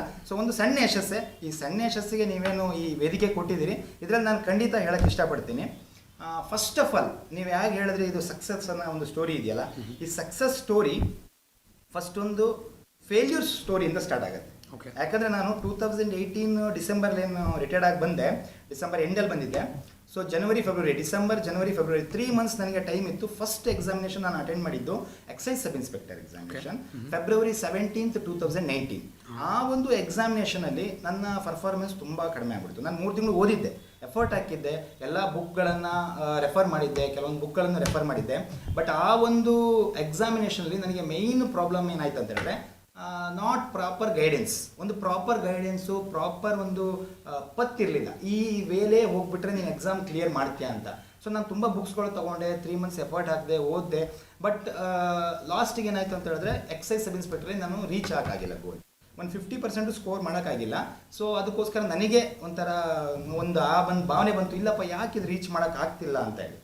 ಮತ್ತೊಂದು ಥಿಂಗ್ ಏನಂದರೆ, ನಾನು ದೇರಾಫ್ಟರ್ ಅದೊಂದು ಎಕ್ಸಾಮ್ ಆದಮೇಲೆ ಒಂದು ಥಿಂಕ್ ಮಾಡಿದೆ, ಯಾವಾಗ ನಾನು ಸಿಯಾಚಿನ್ ಗ್ಲೇಷಿಯರಲ್ಲಿ -40 ಡಿಗ್ರಿಲಿ ನಿಂತ್ಬಿಟ್ಟು ಅಲ್ಲಿ 4% ಆಕ್ಸಿಜನಲ್ಲಿ ಇದ್ಬಿಟ್ಟು ಅಲ್ಲಿ ಗೆದ್ದು ಬಂದಿದ್ದೀನಿ, ಇಲ್ಲಿ ಈ ಎಕ್ಸಾಮ್ ಒಂದು ನನಗೆ ಅಡೆತಡೆ ಆಗುತ್ತಾ, ಇದೊಂದು ನನಗೆ ಒಂದು ತಡೆ ಒಡ್ಡುತ್ತಾ, ಇದನ್ನು ನಾನು ಕ್ಲಿಯರ್ ಮಾಡೋಕ್ಕಾಗಲ್ವಾ ಅಂತ ನನ್ನ ಮೈಂಡಲ್ಲೇ ನಾನು ಕ್ವಶನ್ ಮಾಡಿಕೊಂಡೆ. ಸೊ ನನ್ನ ಮೈಂಡಿಗೆ ನನಗೊಂದು ಆನ್ಸರ್ ಬಂದಿದ್ದೇನೆಂದರೆ, ಯಾಕಾಗಲ್ಲ, ಎಲ್ಲ ಇಲ್ಲಿರೋ ಹುಡುಗರು ಮಾತ್ರ ಮಾಡಬೇಕು. ನಾನೊಂದು 17 ವರ್ಷ ಅಲ್ಲಿ ಹೋಗಿದ್ದೆ, 17 ವರ್ಷ ಓದಿಲ್ಲ, ಡ್ಯೂಟಿ ಮಾಡಿದೆ, ಬಂದೆ ಅಂದ್ಕೊಳ್ಳಿ ಈ ಹುಡುಗರ ಜೊತೆ ಫೈಟ್ ಮಾಡೋಕ್ಕಾಗಲ್ವಾ. ಇಲ್ಲಿಗೆ ಬಂದೆ, ಅಚೀವರ್ಸ್ ಅಕಾಡೆಮಿ ಜಾಯ್ನ್ ಆದೆ. ಅಚೀವರ್ಸ್ ಅಕಾಡೆಮಿ ಜಾಯ್ನ್ ಆದಾಗ ನನಗೆ ಇಲ್ಲಿ ಫಸ್ಟ್ ಸ್ಟಾರ್ಟಿಂಗಲ್ಲಿ ತುಂಬ ಪ್ರಾಬ್ಲಮ್ ಆಯಿತು. ಬಿಕಾಸ್ ಆಲ್ರೆಡಿ ಗೊತ್ತಿದೆ ನಿಮಗೆ, ಡಿಗ್ರಿ ಆಗಿ ಜಸ್ಟ್ ಬಂದಿರ್ತಾರೆ ಹುಡುಗರು, ಅವ್ರ ಜೊತೆ ನಮಗೆ ಕೂರಿಸ್ತಾರೆ. ಆವಾಗ ನಮಗೆ ಏನಾಗುತ್ತೆ ಅಂತ ಹೇಳಿದ್ರೆ, ತುಂಬ ಜನ್ರೇಷನ್ನು ಗ್ಯಾಪು ಪ್ಲಸ್ ಏನು ಎಜುಕೇಷನ್ ಗ್ಯಾಪು, ಈ ಎರಡೂ ಗ್ಯಾಪ್ ಆಗಿದ್ದರಿಂದ ಸ್ವಲ್ಪ ಕನ್ಫ್ಯೂಷನ್ ಆಯಿತು. ಬಟ್ ವಿತಿನ್ 15 ಡೇಸ್ ಪ್ರೀತಮ್ ಅವ್ರು ಕೂಡ ನನ್ನ ಬ್ಯಾಚ್ಮೇಟೆ ಇಲ್ಲಿ ಅಚೀವರ್ಸಲ್ಲಿ. ಸೊ ಅಲ್ಲಿ ಇವರೆಲ್ಲ ನನಗೆ ತುಂಬ ಹೆಲ್ಪ್ ಮಾಡಿದ್ರು. ನಿಜವಾಗ್ಲೂ ಈ ಬ್ಯಾಚಲ್ಲಿ ಇದ್ದ ಹುಡುಗರು ತುಂಬ ಹೆಲ್ಪ್ ಮಾಡಿದ್ರು. ಒಂದು ಒಳ್ಳೆ ಫ್ರೆಂಡ್ಶಿಪ್ ಸಿಕ್ತು, ಎಲ್ಲರ ಹತ್ರ ಕ್ಲೋಸ್ ಆದೆ. ನೋಡೋಣ ಹೇಗಾಗುತ್ತೆ ಹಾಗೆ ಇದನ್ನು ಮುಂದುವರ್ಸ್ಕೊಂಡು ಹೋಗೋಣ. ಬಟ್ ಆದರೆ ನಾನು ಏನು ಅಂದ್ಕೊಂಡಿದ್ದೀನಿ ಅದನ್ನು ಸಾಧಿಸಲೇಬೇಕು. ಮತ್ತು ಅವಾಗೇ ಒಂದು ಮತ್ತೊಂದು ಬಂತು ತಲೆಗೆ, ಯಾಕೆ ನಾನು ಎಕ್ಸ್-ಸರ್ವಿಸ್ಮೆನ್ ಕೋಟಾ ಅಥವಾ ಆ ಕ್ಯಾಸ್ಟ್ ಕೋಟಾ ಈ ಕ್ಯಾಸ್ಟ್ ಕೋಟಾ ಅಂತ ಯಾಕೆ ಹೋರಾಡಬೇಕು. ನಂದು ಅಲ್ಟಿಮೇಟ್ ಗೋಲ್ ಏನಿದೆ, ಜನರಲ್ಲಿಂದ ಏನಿದೆ, ನಿನ್ನ ಕೋಟಾ ಇದೆ, ಅದು ಲಾಸ್ಟ್ ಯೂಸ್ ಆಗಲಿ. ಬಟ್ ನಾನು ಟ್ರೈ ಮಾಡೋದು, ನಾನು ಜನರಲ್ಲಿಗೆ ಹೊಡೆಯೋಕ್ಕೆ ಟ್ರೈ ಮಾಡ್ತೀನಿ, ಈ ಹುಡುಗರ ಜೊತೆ ಇರ್ತೀನಿ, ಹಾರ್ಡ್ ಸ್ಟ್ರೈವಿಂಗ್ ಮಾಡ್ತೀನಿ, ಆ್ಯಂಡ್ ಐ ವಿಲ್ ರೀಚ್ ಗೋಲ್ ಅಂತ ಹೇಳಿ ಒಂದು ಭಾವನೆ ತಂದ್ಕೊಂಡೆ. ಅದರದ್ದು ಪ್ರತಿಫಲನ ಇವತ್ತಿನ ದಿನ ನಿಮ್ಮ ಎದುರು ನಾನು ಇಷ್ಟೆಲ್ಲ ಒಂದು ಎಕ್ಸಾಮಿನೇಷನ್ ಕ್ಲಿಯರ್ ಮಾಡಿಬಿಟ್ಟು ಇದ್ದೀನಿ. ಖಂಡಿತ. ಸೊ ನಾನು ಕೂಡ ನಿಮ್ಮ ಬ್ಯಾಚ್ಮೇಟ್ ಆಗಿ ನಿಮ್ಮ ಒಂದು ಜರ್ನಿನ ಬಹಳ ಹತ್ತಿರದಿಂದ ನೋಡಿದ್ದೇನೆ. ಬಹಳ ವೇಗವಾಗಿ ಒಂದು ಎಕ್ಸ್ಪೋನೆನ್ಷಿಯಲ್ ಗ್ರೋತ್ ನಿಮ್ಮದು. ಆ್ಯಂಡ್ ನೀವು ಕೂಡ ನಿಮ್ಮ ಒಂದು ಜರ್ನಿಯಲ್ಲಿ ನಾವೆಲ್ಲ ಜೂನಿಯರ್ಸ್ ನಿಮ್ಮ ಜೊತೆ. ಸೊ ನಮಗೂ ಕೂಡ ಒಂದು ಹಿತೈಷಿ ನುಡಿಗಳನ್ನ ಕೊಡ್ತಾ ಮಾರ್ಗದರ್ಶಕರಾಗಿ ಇದ್ದೀರಾ. ಸೊ ಅದಕ್ಕೆ ಕೂಡ ಧನ್ಯವಾದ ಅರ್ಪಿಸೋಕ್ಕೆ ಇಷ್ಟಪಡ್ತೀನಿ. ಆ್ಯಂಡ್ ಈಗ ಈ ಒಂದು ಕಾರ್ಯಕ್ರಮದ ಪ್ರಮುಖ ಘಟ್ಟಕ್ಕೆ ಬಂದು ತಲುಪಿದ್ದೇವೆ. ನೋಡಿ, ಈ ಕಾರ್ಯಕ್ರಮ ಮಾಡಿದಂತಹ ಪ್ರಮುಖ ಉದ್ದೇಶ ಏನು, ಸಾಧಕರ ಸಂವಾದ, ಟಾಪರ್ ಸ್ಟಾಕ್ ಅಂತ ಹೇಳಿದ್ರೆ, ಸಾಧಕರೇನಿದ್ದಾರೆ ನಮ್ಮ ಜೊತೆ, ಅವರು ನಮ್ಮ ವ್ಯೂವರ್ಸ್ಗೆ, ನಮ್ಮ ವಿದ್ಯಾರ್ಥಿ ವೃಂದ ಏನಿದೆ ಅವರಿಗೆ ಒಂದು ಸಜೆಷನ್ನ, ಅಡ್ವೈಸನ್ನ ಮತ್ತು ಮಾರ್ಗದರ್ಶನವನ್ನು ಕೊಡೋಕ್ಕೋಸ್ಕರ ಈ ಪ್ರೋಗ್ರಾಮನ್ನು ಮಾಡಿರ್ತಕ್ಕಂಥದ್ದು. ಸೊ ಹಾಗಾಗಿ ಏನು ಅಪ್ಕಮಿಂಗ್ ಎಕ್ಸಾಮ್ಸ್ ಇದ್ದಾವೆ, FDA SDA ಇರಬಹುದು, PCPS ಇರಬಹುದು, ಅಥವಾ ಇನ್ನಿತರ ಯಾವುದೇ ಎಕ್ಸಾಮ್ಸ್ ಇರಬಹುದು, KS ವರ್ಗೂ ಕೂಡ. ಸೊ ಈ ಒಂದು ಸ್ಪರ್ಧೆಗಳಿಗೆ ತಯಾರಿಯನ್ನು ನಡೆಸಿರ್ತಕ್ಕಂತಹ ವಿದ್ಯಾರ್ಥಿಗಳಿಗೆ ನಿಮ್ಮ ಕಿವಿ ಮಾತೇನು ಮತ್ತು ನಿಮ್ಮ ಒಂದು ಮಾರ್ಗದರ್ಶನ ಏನು ಹೇಳ್ತೀರಾ? ನಾನು ಈ ಮಾರ್ಗದರ್ಶನದಲ್ಲಿ ಫಸ್ಟ್ ಆಫ್ ಆಲ್ ನಾನು PC, PSI, SDA, FDA ಇದನ್ನು ಒಂದು ಗ್ರೂಪಾಗಿ ತೊಗೊತೀನಿ. ಯಾಕಂದರೆ ಇದು ನಮಗೆ ಸ್ಟೇಟ್ ಗೌರ್ಮೆಂಟಿನ ಜಾಬ್ಗಳು. ವಿತ್ C ಗ್ರೂಪು ತೊಗೊಳ್ಳಿ. ನೀವು C ಗ್ರೂಪಿನ ಒಂದು ಜಾಬನ್ನು ತೊಗೊಂಡ್ರೆ ಕೂಡ ಇದು ಸ್ಟೇಟ್ ಗೌರ್ಮೆಂಟಿಂದು. ನೆಕ್ಸ್ಟ್ ನಿಮಗೆ ಸೆಂಟ್ರಲ್ ಗೌರ್ಮೆಂಟಲ್ಲಿ ರೈಲ್ವೇಸ್ ಬರುತ್ತೆ, ಪ್ಲಸ್ ನಿಮಗೆ ಬ್ಯಾಂಕಿಂಗ್ ಬರುತ್ತೆ, ಮೇಯ್ನಾಗಿ SSC ಬರುತ್ತೆ. ಸೊ ಇದರಲ್ಲಿ ನಾನು ಬ್ಯಾಂಕಿಂಗ್ ಅಟೆಂಡ್ ಮಾಡಿದ್ದೆ. ಬ್ಯಾಂಕಿಂಗ್ ಎಕ್ಸಾಮಿನೇಷನ್ ನಾನು ಅಟೆಂಡ್ ಮಾಡಿದ ಉದ್ದೇಶ ಏನಂದರೆ, ನಾನು ಬ್ಯಾಂಕಲ್ಲಿ ಅಪಾಯಿಂಟ್ ಆಗಬೇಕು ಅನ್ನೋದೇನಿರಲಿಲ್ಲ. ಬಟ್ ಆದರೆ ನನ್ನ ಮೆಂಟಲ್ ಎಬಿಲಿಟಿನ ಕ್ಲಿಯರ್ ಮಾಡ್ಕೊಳ್ಳೋದು. ನೀವು ಈ ಒಂದು ಎಕ್ಸಾಮಿನೇಷನ್ಸ್ಗಳಲ್ಲಿ ಮೆಂಟಲ್ ಎಬಿಲಿಟಿ ತುಂಬ ಇಂಪಾರ್ಟೆಂಟ್ ಆಗಿರುತ್ತೆ. ಬಿಕಾಸ್ ಯಾಕಂದರೆ ಲಾಜಿಕಲ್ ಕ್ವಶನ್ಸ್ಗಳಿಗೆ, ಬಾಕಿ ಕ್ವಶನ್ಸ್ಗಳಿಗೆ ಟೈಮ್ ಉಳಿಸ್ಕೋಬೇಕಂದ್ರೆ ನಾವು ಮೆಂಟಲ್ ಎಬಿಲಿಟಿನ ಆಸ್ ಫಾಸ್ಟ್ ಆಸ್ ತುಂಬ ಬೇಗ ಮುಗಿಸ್ಕೋಬೇಕು. ಎಲ್ಲಾದರೂ ತುಂಬ ಬೇಗ ಮುಗಿಸ್ಕೊಂಡ್ವಿ ಅಂತ ಹೇಳಿದ್ರೆ ಬಾಕಿ ಟೈಮ್ ಸಿಗುತ್ತೆ ಚೆನ್ನಾಗಿ. ಯಾವಾಗಲೂ ಮೆಂಟಲ್ ಎಬಿಲಿಟಿನ ಆದಷ್ಟು ಬೇಗ ಮುಗಿಸ್ಕೋಬೇಕು. ದಟ್ಸ್ ವೈ ನಾನು ಏನು ಮಾಡಿದೆ, ಬ್ಯಾಂಕಿಂಗ್ ಪ್ರಾಕ್ಟೀಸ್ ಮಾಡಿದೆ. ಸೊ ದಟ್ ನಾನು ಎಕ್ಸೈಸ್ ಸಬ್ ಇನ್ಸ್ಪೆಕ್ಟ್ರಲ್ಲಿ only 4 questions out of 13, I think 13 or 12 13 ಅಥವಾ 12 ಕ್ವಶನಲ್ಲಿ ಮೆಂಟಲ್ ಎಬಿಲಿಟಿಲಿ ಓನ್ಲಿ 4 ಕ್ವಶನ್ ಮಾಡೋಕ್ಕಾಗಿತ್ತು. ಯಾಕಂದರೆ ಆವಾಗ ನಾನು ಇನ್ನು ಬ್ಯಾಂಕಿಂಗ್ ಸೆಕ್ಟ್ರಿಗೂ ಇಳಿದಿರಲಿಲ್ಲ, ಯೂಟ್ಯೂಬಲ್ಲೂ ಫಾಲೋ ಅಪ್ ಮಾಡಿರಲಿಲ್ಲ. ಬಟ್ ಆಮೇಲೆ ನಾನು ಯೂಟ್ಯೂಬ್ ಫಾಲೋ ಅಪ್ ಮಾಡಿಬಿಟ್ಟು ಬ್ಯಾಂಕಿಂಗ್ ಸೆಕ್ಟ್ರಲ್ಲಿ ಇಳಿದಿದ್ದರಿಂದ ಇವತ್ತು ನಾನು ಹೆಚ್ಚು ಕಡಿಮೆ ಔಟ್ ಆಫ್ ಔಟು ಇಲ್ಲ ಒಂದು 90% ಸ್ಕೋರಿಂಗ್ ಪಕ್ಕ ಇದೆ. ಯಾವುದೇ ಒಂದು ಈವನ್ ಮೊನ್ನೆ KS ಪ್ರಿಲಿಮ್ಸ್ ಮಾಡಿದೆ, ಅಲ್ಲೂ ಕೂಡ 90% ಸ್ಕೋರಿಂಗ್ ಆಯಿತು ಮೆಂಟಲ್ ಎಬಿಲಿಟಿಲಿ. ಸೊ ನಾನು ಈಗ ಸ್ಯಾಟಿಸ್ಫೈ ಆಗಿದ್ದೀನಿ. ಸೊ ನಾನು ನಿಮಗೆ ಏನು SDA FDA PC PSI examination ತೊಗೊತೀರಿ ಅವ್ರಿಗೆ ನಂದೊಂದು ಗೈಡೆನ್ಸ್ ಏನಂತ ಹೇಳಿದ್ರೆ, ಫಸ್ಟ್ ಆಫ್ ಆಲು ಮೆಂಟಲ್ ಎಬಿಲಿಟಿಲಿ ನೀವು ಪಕ್ಕ ಬ್ಯಾಂಕಿಂಗನ್ನು ಫಾಲೋ ಮಾಡಿದ್ರೆ ಓಕೆ, ಇಲ್ಲಾಂದರೆ ಯೂಟ್ಯೂಬನ್ನು ಫಾಲೋ ಮಾಡಿಬಿಟ್ಟು ಬ್ಯಾಂಕಿಂಗ್ನವ್ರು ಏನು ಹೋಗ್ತಾರೆ ಆ ಟಾಪಿಕಲ್ಲಿ ಹೋಗಿ ಆ ಸ್ಪೀಡಲ್ಲಿ ಮೆಂಟಲ್ ಎಬಿಲಿಟಿ ಮಾಡೋಕ್ಕಂತ ಟ್ರೈ ಮಾಡಿದ್ರೆ ನಿಮಗೆ ಟೈಮ್ ಉಳಿಯುತ್ತೆ. ಬಾಕಿ ಕ್ವಶನ್ಸಿಗೆ ತುಂಬ ಚೆನ್ನಾಗಿ ಅದನ್ನು ನೀವು ಕ್ಲಿಯರ್ ಮಾಡ್ಬೋದು. ಇನ್ನು ನಿಮಗೆ ನಾನು ಇದನ್ನು ಒಂದು ಗ್ರೂಪಾಗಿ ತೊಗೊತೀನಿ, PC PSI SDA FDAನ ಮೇಜರಾಗಿ ಇದನ್ನು ನಾನು ಒಂದೇ ರೀತಿ ಲೆಕ್ಕದಲ್ಲಿ ಹೇಳೋದಾದರೆ GS ಪೇಪರ್, ಜನರಲ್ ಸ್ಟಡೀಸ್ ಪೇಪರ್ನ ಇದೆಯಲ್ಲ ಅದು ತುಂಬ ಇಂಪಾರ್ಟೆಂಟ್ ಆಗುತ್ತೆ. ಜನರಲ್ ಸ್ಟಡೀಸ್ ಪೇಪರಲ್ಲಿ ನಿಮಗೆ ಫಸ್ಟ್ ಆಫ್ ಆಲ್ ಗೊತ್ತಿರಬೇಕು, ಜನರಲ್ ಸ್ಟಡೀಸ್ ಪೇಪರಲ್ಲಿ 8 ಮೇಜರ್ ಸಬ್ಜೆಕ್ಟಲ್ಲಿ ಡಿವೈಡ್ ಆಗುತ್ತೆ. ಪ್ರತಿಯೊಂದು ಸಬ್ಜೆಕ್ಟಿಗೂ ಇಂಪಾರ್ಟೆನ್ಸ್ ಕೊಡಬೇಕಾಗತ್ತೆ, ಎಲ್ಲ ಸಬ್ಜೆಕ್ಟ್ಗೂ ಈಕ್ವಲ್ ಇಂಪಾರ್ಟೆನ್ಸ್ ಕೊಡಬೇಕಾಗತ್ತೆ. ನಮಗೆ ಗೊತ್ತಿದೆ ಕೆಲವು ಸಲ ಸೈನ್ಸ್ ಕ್ವಶನ್ ಜಾಸ್ತಿ ಆಗ್ತಾನೆ, ಕೆಲವು ಸಲ ಹಿಸ್ಟ್ರಿ ಕ್ವಶನ್ ಜಾಸ್ತಿ ಆಗ್ತಾನೆ. ಸೊ ಅದಕ್ಕೆ ನಾವು ಏನೂ ವರಿ ಮಾಡ್ಕೊಳ್ಳೋಗಿಲ್ಲ, ಇಲ್ಲ ಅದಕ್ಕೆ ಕೊಟ್ಟ ಜಾಸ್ತಿ ಇದಕ್ಕೆ ಕೊಟ್ಟ, ನಾವು ಎಲ್ಲ ಸಬ್ಜೆಕ್ಟಲ್ಲೂ ಥ್ರೂ ಇದೀವಿ ಅಂದರೆ ನಮಗೆ ಅವ್ನು ಯಾವುದೇ ಸಬ್ಜೆಕ್ಟಿಂದ ಕ್ವಶನ್ ಕೊಟ್ಟರು ನಥಿಂಗ್ ಟು ವರಿ, ಎಲ್ಲದನ್ನು ಅಟೆಂಡ್ ಮಾಡೋ ಒಂದು ಕೆಪಾಸಿಟಿ ಇರುತ್ತೆ. ಸೊ ದಟ್ಸ್ ವೈ ಎಲ್ಲದಕ್ಕೂ ಪ್ರಾಪರ್ ಆಗಿರಬೇಕು. ಇದೆಲ್ಲಕ್ಕಿಂತಲೂ ಮೊದಲು ನೀವು PC ಎಕ್ಸಾಮ್ ತೊಗೊಳ್ಳಿ, ಇಲ್ಲ KS ಎಕ್ಸಾಮ್ ತೊಗೊಳ್ಳಿ, ಇಲ್ಲ PSI ಎಕ್ಸಾಮ್ ತೊಗೊಳ್ಳಿ, ಫಸ್ಟ್ ಆಫ್ ಆಲ್ ಫೌಂಡೇಶನ್ ಚೆನ್ನಾಗಿರಬೇಕು ಅಲ್ವಾ. ಫೌಂಡೇಶನ್ ಭಾರಿ ಇಂಪಾರ್ಟೆಂಟ್. ನೀವೊಂದು ಸಿವಿಲ್ ಇಂಜಿನಿಯರ್ ಅಲ್ವ, ಇವ್ರಿಗೆ ಚೆನ್ನಾಗಿ ಗೊತ್ತು. ಸೊ ಫೌಂಡೇಶನ್ ಇಲ್ಲದೆ ಮನೆ ಕಟ್ಟೋದು ಭಾರಿ ಕಷ್ಟ ಆಗುತ್ತೆ. So foundation is must. ಆ ಫೌಂಡೇಶನಿಗೆ ನೀವೇನು ಮಾಡ್ಬೇಕಂತ ಹೇಳಿದ್ರೆ, ಫಸ್ಟ್ ಆಫ್ ಆಲ್ ನೀವು 6th to 10th ಏನಿದೆಯಲ್ಲ ಈ ಬುಕ್ಸು NCERT ಆಗಿರ್ಬೋದು ಅಥವಾ ಸ್ಟೇಟ್ ಸಿಲೆಬಸ್ ಆಗಿರ್ಬೋದು, 2 ಸಿಲೆಬಸ್ಸಲ್ಲಿ ಒಂದು ಸಿಲೆಬಸ್ಸಿಂದು ಒಂದು ಕಾಪಿ 6th to 10th ಬುಕ್ಸನ್ನು ಚೆನ್ನಾಗಿ ಓದಬೇಕು. ಓಕೆನಾ. ಅದರಲ್ಲಿ ಲ್ಯಾಂಗ್ವೇಜ್ ಬಿಡಿ, ಲ್ಯಾಂಗ್ವೇಜ್ ಯಾವುದಕ್ಕೆ ಓದ್ಬೇಕಂದ್ರೆ ನಾನು ಆಮೇಲೆ ಹೇಳ್ತೀನಿ. ಲ್ಯಾಂಗ್ವೇಜ್ ಬಿಟ್ಟು ಬಾಕಿ ಸೋಷಲ್ ಸೈನ್ಸ್ ಏನು ಹೇಳ್ತೀವಿ ನೀವು, ಸೋಷಲ್ ಸೈನ್ಸ್ ಸೈನ್ಸ್ ಅಲ್ಲಿ ಕವರ್ ಆಗಬೇಕು ಮೇಜರ್ ಆಗಿ, ಹಿಸ್ಟ್ರಿ ಕವರ್ ಆಗಬೇಕು, ಜಿಯೋಗ್ರಫಿ ಕವರ್ ಆಗಬೇಕು. ಸೊ ಇದು ಎಕನಾಮಿಕ್ಸ್ ಸ್ವಲ್ಪ ಮಟ್ಟದಲ್ಲಿ ಕವರ್ ಆಗಬೇಕು. ಸೊ ಇದು ನಿಮಗೆ ಬೇಸಿಕ್ ಸ್ಟ್ರಾಟಜಿ. ಇದು 6th to 10th ಓದಿದ್ಮೇಲೆ ನೀವು ನೆಕ್ಸ್ಟ್ ಸ್ಟೆಪ್ ಇಡಬೇಕು. ಮತ್ತು ಇದು ನಾನು ಏನು ಹೇಳ್ತಾ ಇದ್ದೀನಿ, ಇದು ನಾಟ್ ಫಾರ್ 3 to 4 days. 4 ದಿನ ಮೊದಲು ನೀವು ಎಕ್ಸಾಮ್ಗಿಂತ 4 ದಿನ ಮೊದಲು ಇದನ್ನ ಇಟ್ಕೊಂಡು ಕೂತ್ಕೊಳ್ಳೋಂಗಿಲ್ಲ. ಅದೇ ಹೇಳ್ಬಿಟ್ಟಿದ್ದೀನಿ ಫಸ್ಟೇ. ಇದು ಏನಂದರೆ ನಿಮ್ಮದು ಮಿನಿಮಮ್ 6 month, 6 ತಿಂಗಳ ಮೊದಲ ಪ್ರಿಪ್ರೇಷನ್ ಸ್ಟ್ರಾಟಜಿ. ಓಕೆನಾ. 6 ತಿಂಗಳ ಮೊದಲು ನೀವೆಲ್ಲಾದರೆ ಪ್ರಿಪ್ರೇಷನ್ ಮಾಡ್ತಾ ಇದ್ದೀರಿ ಅಂದರೆ ಈ ಬುಕ್ಸನ್ನ ನೀವು ಓದಲೇಬೇಕು. ಇಲ್ಲ ನನಗೆ ಎಕ್ಸಾಮ್ ಇದೆ ನೆಕ್ಸ್ಟ್ ಮಂತು ಅಂದರೆ ಇಟ್ ಈಸ್ ಬೆಟರ್ ಟು ಏನು ಫಾಲೋ ಮಾಡ್ತಿರಲ್ವ ನೀವು, PCಗಂತ ಬುಕ್ಸ್ಗಳು ತುಂಬ ಇದ್ದಾವೆ, PSIಗಂತ ಬುಕ್ಸ್ಗಳಿದ್ದಾವೆ, FDAಗಂತ ಇದೆ. ಆ ಬುಕ್ಸ್ಗಳನ್ನು ಫಾಲೋ ಮಾಡೋದೇ ಬೆಟರ್, ಯಾಕಂದರೆ ಸಮ್ಮಪ್ ಆಗಿರುತ್ತೆ. ಸೊ ಸಮ್ಮಪ್ ಆಗಿರೋದು ಬಟ್ ಆದರೆ ಅದರಲ್ಲಿ ನಿಮಗೆ ಬ್ರಾಡ್ ನಾಲೆಡ್ಜ್ ಬರಲ್ಲ, ಬ್ರಾಡ್ ನಿಮಗೆ ಕ್ಲಿಯರ್ ಮಾಡೋಕ್ಕಾಗಲ್ಲ. ಸೊ ಅದಕ್ಕೆ ನಿಮಗೇನು ಬ್ರಾಡಾಗಿ ಪ್ರತಿಯೊಂದು ಸಬ್ಜೆಕ್ಟಿಂದು ಅದರದ್ದೇ ಆದ ನಾಲೆಡ್ಜ್ ಇಟ್ಕೊಂಡ್ರೆ ಮಾತ್ರ ಈ ದೊಡ್ಡ ದೊಡ್ಡ ಎಕ್ಸಾಮ್ ಕ್ಲಿಯರ್ ಮಾಡೋಕ್ಕೆ ಸಾಧ್ಯ. ಅದರೊಳಗೆ PC ತನಕ ಕ್ಲಿಯರ್ ಮಾಡ್ಬೋದೇನೋ, ಬಟ್ ಆದರೆ PSIಗೆ ಅಥವಾ SDA FDA ಮುಂದೆ ಬರುವ KS ಇಂಥದ್ದನ್ನು ಕ್ಲಿಯರ್ ಮಾಡಬೇಕಂದ್ರೆ ನಿಮಗೆ ಸಬ್ಜೆಕ್ಟ್ ವೈಸ್ ಸೆಪರೇಟ್ ಬುಕ್ ಓದಿ, ಆಥರ್ಸ್ ಬುಕ್ ಓದಿ ನಾಲೆಡ್ಜ್ ಇರಬೇಕು. ಅದು ಸೆಕೆಂಡ್ ಸ್ಟೆಪ್. ನಾನೇನು ಆಥರ್ಸ್ ಬುಕ್ ಓದಬೇಕು ಅಂದರೆ that is second step. First step ನಿಮ್ಮದು 6th to 10th ಚೆನ್ನಾಗಿ ಓದ್ಬಿಟ್ಟು 1 ಅಲ್ಲಿದ್ರೆ 2 times ಓದಿ. ನಿಮಗೆ ಕೆಲವರು ಹೇಳ್ತಾರೆ ನನಗೆ ಒಂದ್ಸಲಿ ಓದ್ಬಿಟ್ರೆ ಮರ್ತೋಗ್ಬಿಡುತ್ತೆ. ನಾನು ಸಿಂಪಲ್ ಎಕ್ಸಾಂಪಲ್ ಕೊಡ್ತೀನಿ. ಈಗ ಶಿವಮೊಗ್ಗ ಟು ಬ್ಯಾಂಗ್ಳೂರ್ ಅಂತ ತಿಳ್ಕೊಳ್ರಿ. ನೀವು ಒಂದ್ಸಲಿ ಶಿವಮೊಗ್ಗ ಟು ಬ್ಯಾಂಗ್ಳೂರ್ ಹೋದರೆ ನಿಮಗೆ ನೆಕ್ಸ್ಟ್ ಕರ್ವ್ ಏನಿದೆ, ನೆಕ್ಸ್ಟ್ ಬಿಲ್ಡಿಂಗ್ ಬರುತ್ತಾ, ನೆಕ್ಸ್ಟ್ ಯಾವ ಸ್ಟಾಪ್ ಬರುತ್ತೆ ಗೊತ್ತಾಗಲ್ಲ. ಬಟ್ ಆದರೆ ನೀವು 10 ಸಲ ಬೆಂಗಳೂರು ಹೋಗಿ 11ನೇ ಸಲ ಬೆಂಗಳೂರಿಗೆ ಹೋಗ್ತಾ ಏನಾಗುತ್ತೆ, ಆಟೋಮೆಟಿಕ್ಕಾಗಿ ನಿಮ್ಮದು ಸ್ಟೇರಿಂಗು ಆಟೋಮೆಟಿಕ್ಕಾಗಿ ಟರ್ನ್ ಆಗುತ್ತೆ. ಬಿಕಾಸ್ ನೆಕ್ಸ್ಟ್ ಟರ್ನ್ ನಿಮಗೆ ಗೊತ್ತು, ನೆಕ್ಸ್ಟ್ ಬಿಲ್ಡಿಂಗ್ ನಿಮಗೆ ಗೊತ್ತು. As it is same thing. ಬುಕ್ಕಲ್ಲಿ ನೀವು ಒಂದ್ಸಲಿ ಓದ್ತೀರಿ ನಿಮಗೆ ಗೊತ್ತಾಗಲ್ಲ, 2 ರಿಂದ 3 ಸಲ ಓದ್ತೀರಿ, 4ನೇ ಸಲ ಹೋಗ್ತಾ ನೆಕ್ಸ್ಟ್ ಪೇಜಲ್ಲಿ ಏನಿದೆ ನೀವೇ ಹೇಳ್ತೀರಿ. This is simple thing. ಹಾಗಾಗಿ ನಾನೇನು ಹೇಳ್ತೀನಿ ಅಂದರೆ, ನೀವು ಒಂದ್ಸಲಿ ಎಲ್ಲರೂ ನೆನಪಾಗಲಿಲ್ಲ ಅಂದರೆ 2 ಸಲ ಓದಿ, 2 ಸಲ ಆಗಲಿಲ್ಲ ಅಂದರೆ 3 ಸಲ ಓದಿ, 6th to 10th ಕ್ಲಿಯರ್ ಮಾಡಿಕೊಂಡು ನೆಕ್ಸ್ಟು ಆಥರ್ಸ್ ಬುಕ್ಕಿಗೆ ಬನ್ನಿ. ಆಥರ್ಸ್ ಬುಕ್ಕು ನಾನು ಪರ್ಟಿಕ್ಯುಲರ್ಲಿ ಇಂಥ ಆಥರ್ದೇ ಓದಬೇಕು ಅಂತ ನಾನು ಹೇಳಲ್ಲ.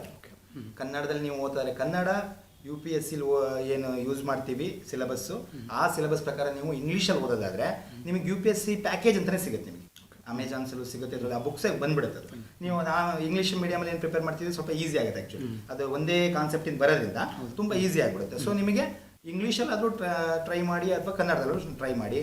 ನೀವು 8 subject, history, geography, economics, constitution major subjects, ಇದು 4. ಇದಾದಮೇಲೆ ಸೈನ್ಸು, ಇದು ಕೂಡ ಇವತ್ತಿನ ದಿನ ಮೇಜರ್ ಸಬ್ಜೆಕ್ಟೇ. ಬಟ್ ನಾನು ಅಡಿಷ್ನಲಿ ಹೇಳ್ತಾ ಇದ್ದೀನಿ, ಯಾಕಂದರೆ ಕೆಲವೊಂದು ಎಕ್ಸಾಮ್ ಸ್ವಲ್ಪ ಕಡಿಮೆ ಮಾಡುತ್ತೆ question. So additionally science and tech, environment science plus mental ability. ಇದು ನಿಮಗೆ 8 ಮೇಜರ್ ಆಗಿ ಬರುತ್ತೆ. ಈ 8ರದ ಪ್ರತಿಯೊಂದು ಕ್ವಶನ್ ಆನ್ಸರ್ ಮಾಡೋಂಥ ಒಂದು ಎಬಿಲಿಟಿ ನೀವು ತಂದ್ಕೊಬೇಕಾಗುತ್ತೆ. ಇದು ಫಸ್ಟ್ ಆಫ್ ಆಲ್. ಇದಾದ್ಮೇಲೆ ನಿಮ್ದು PC ಎಕ್ಸಾಮಿನೇಷನ್ ಆದರೆ ಇದರಲ್ಲಿ ನಿಮಗೆ ಕಂಪ್ಯೂಟರಿನ ಸ್ವಲ್ಪ knowledge plus department knowledge, police ಡಿಪಾರ್ಟ್ಮೆಂಟಿನ ನಾಲೆಡ್ಜ್ ಇಂದು ಕೆಲವೊಂದು ಕ್ವಶನ್ ಬರೋ ಚಾನ್ಸಸ್ ಇರುತ್ತೆ. ಆ ಕ್ವಶನ್ಗಳನ್ನು ಕ್ಲಿಯರ್ ಮಾಡೋಂಥ ಎಬಿಲಿಟಿ ಬೇಕು. ಸೊ ನಿಮಗೆ 8+2 ಆಗ್ಬಿಡುತ್ತೆ ಇಲ್ಲಿ PC ಆ್ಯಂಡ್ PSI ಕೂಡ ಅದಾಗ್ಬೋದು. ಸೊ ಅದಕ್ಕೆ ಇದು ಎರಡು ಈ ಒಂದು 8+2 ಆಗುತ್ತೆ. ಇದು ಕಂಪ್ಯೂಟರ್ ಸ್ವಲ್ಪ ಕ್ವಶನ್ಸ್ಗಳನ್ನ plus department computer basic computer ಕೇಳ್ತಾನೆ.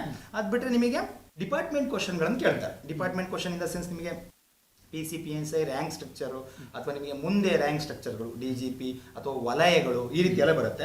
ಸೊ ಅದನ್ನೆಲ್ಲ ನೀವು ಒಂದ್ಸಲಿ ಕ್ಲಿಯರ್ ನೋಡ್ಕೊಂಡ್ಬಿಟ್ರಿ ಅಂದರೆ ಡಿಪಾರ್ಟ್ಮೆಂಟ್ ನಾಲೆಡ್ಜು ಆಯಿತು, ಕಂಪ್ಯೂಟರ್ ನಾಲೆಡ್ಜ್ ಆಯಿತು, ಬಾಕಿ ನಾನು 8 ಕೋರ್ ಸಬ್ಜೆಕ್ಟ್ಸ್ ಏನು ಹೇಳಿದೆ ಅದ್ರ ನಾಲೆಡ್ಜ್ ಆಯಿತು ಅಂದರೆ ಓಕೆ.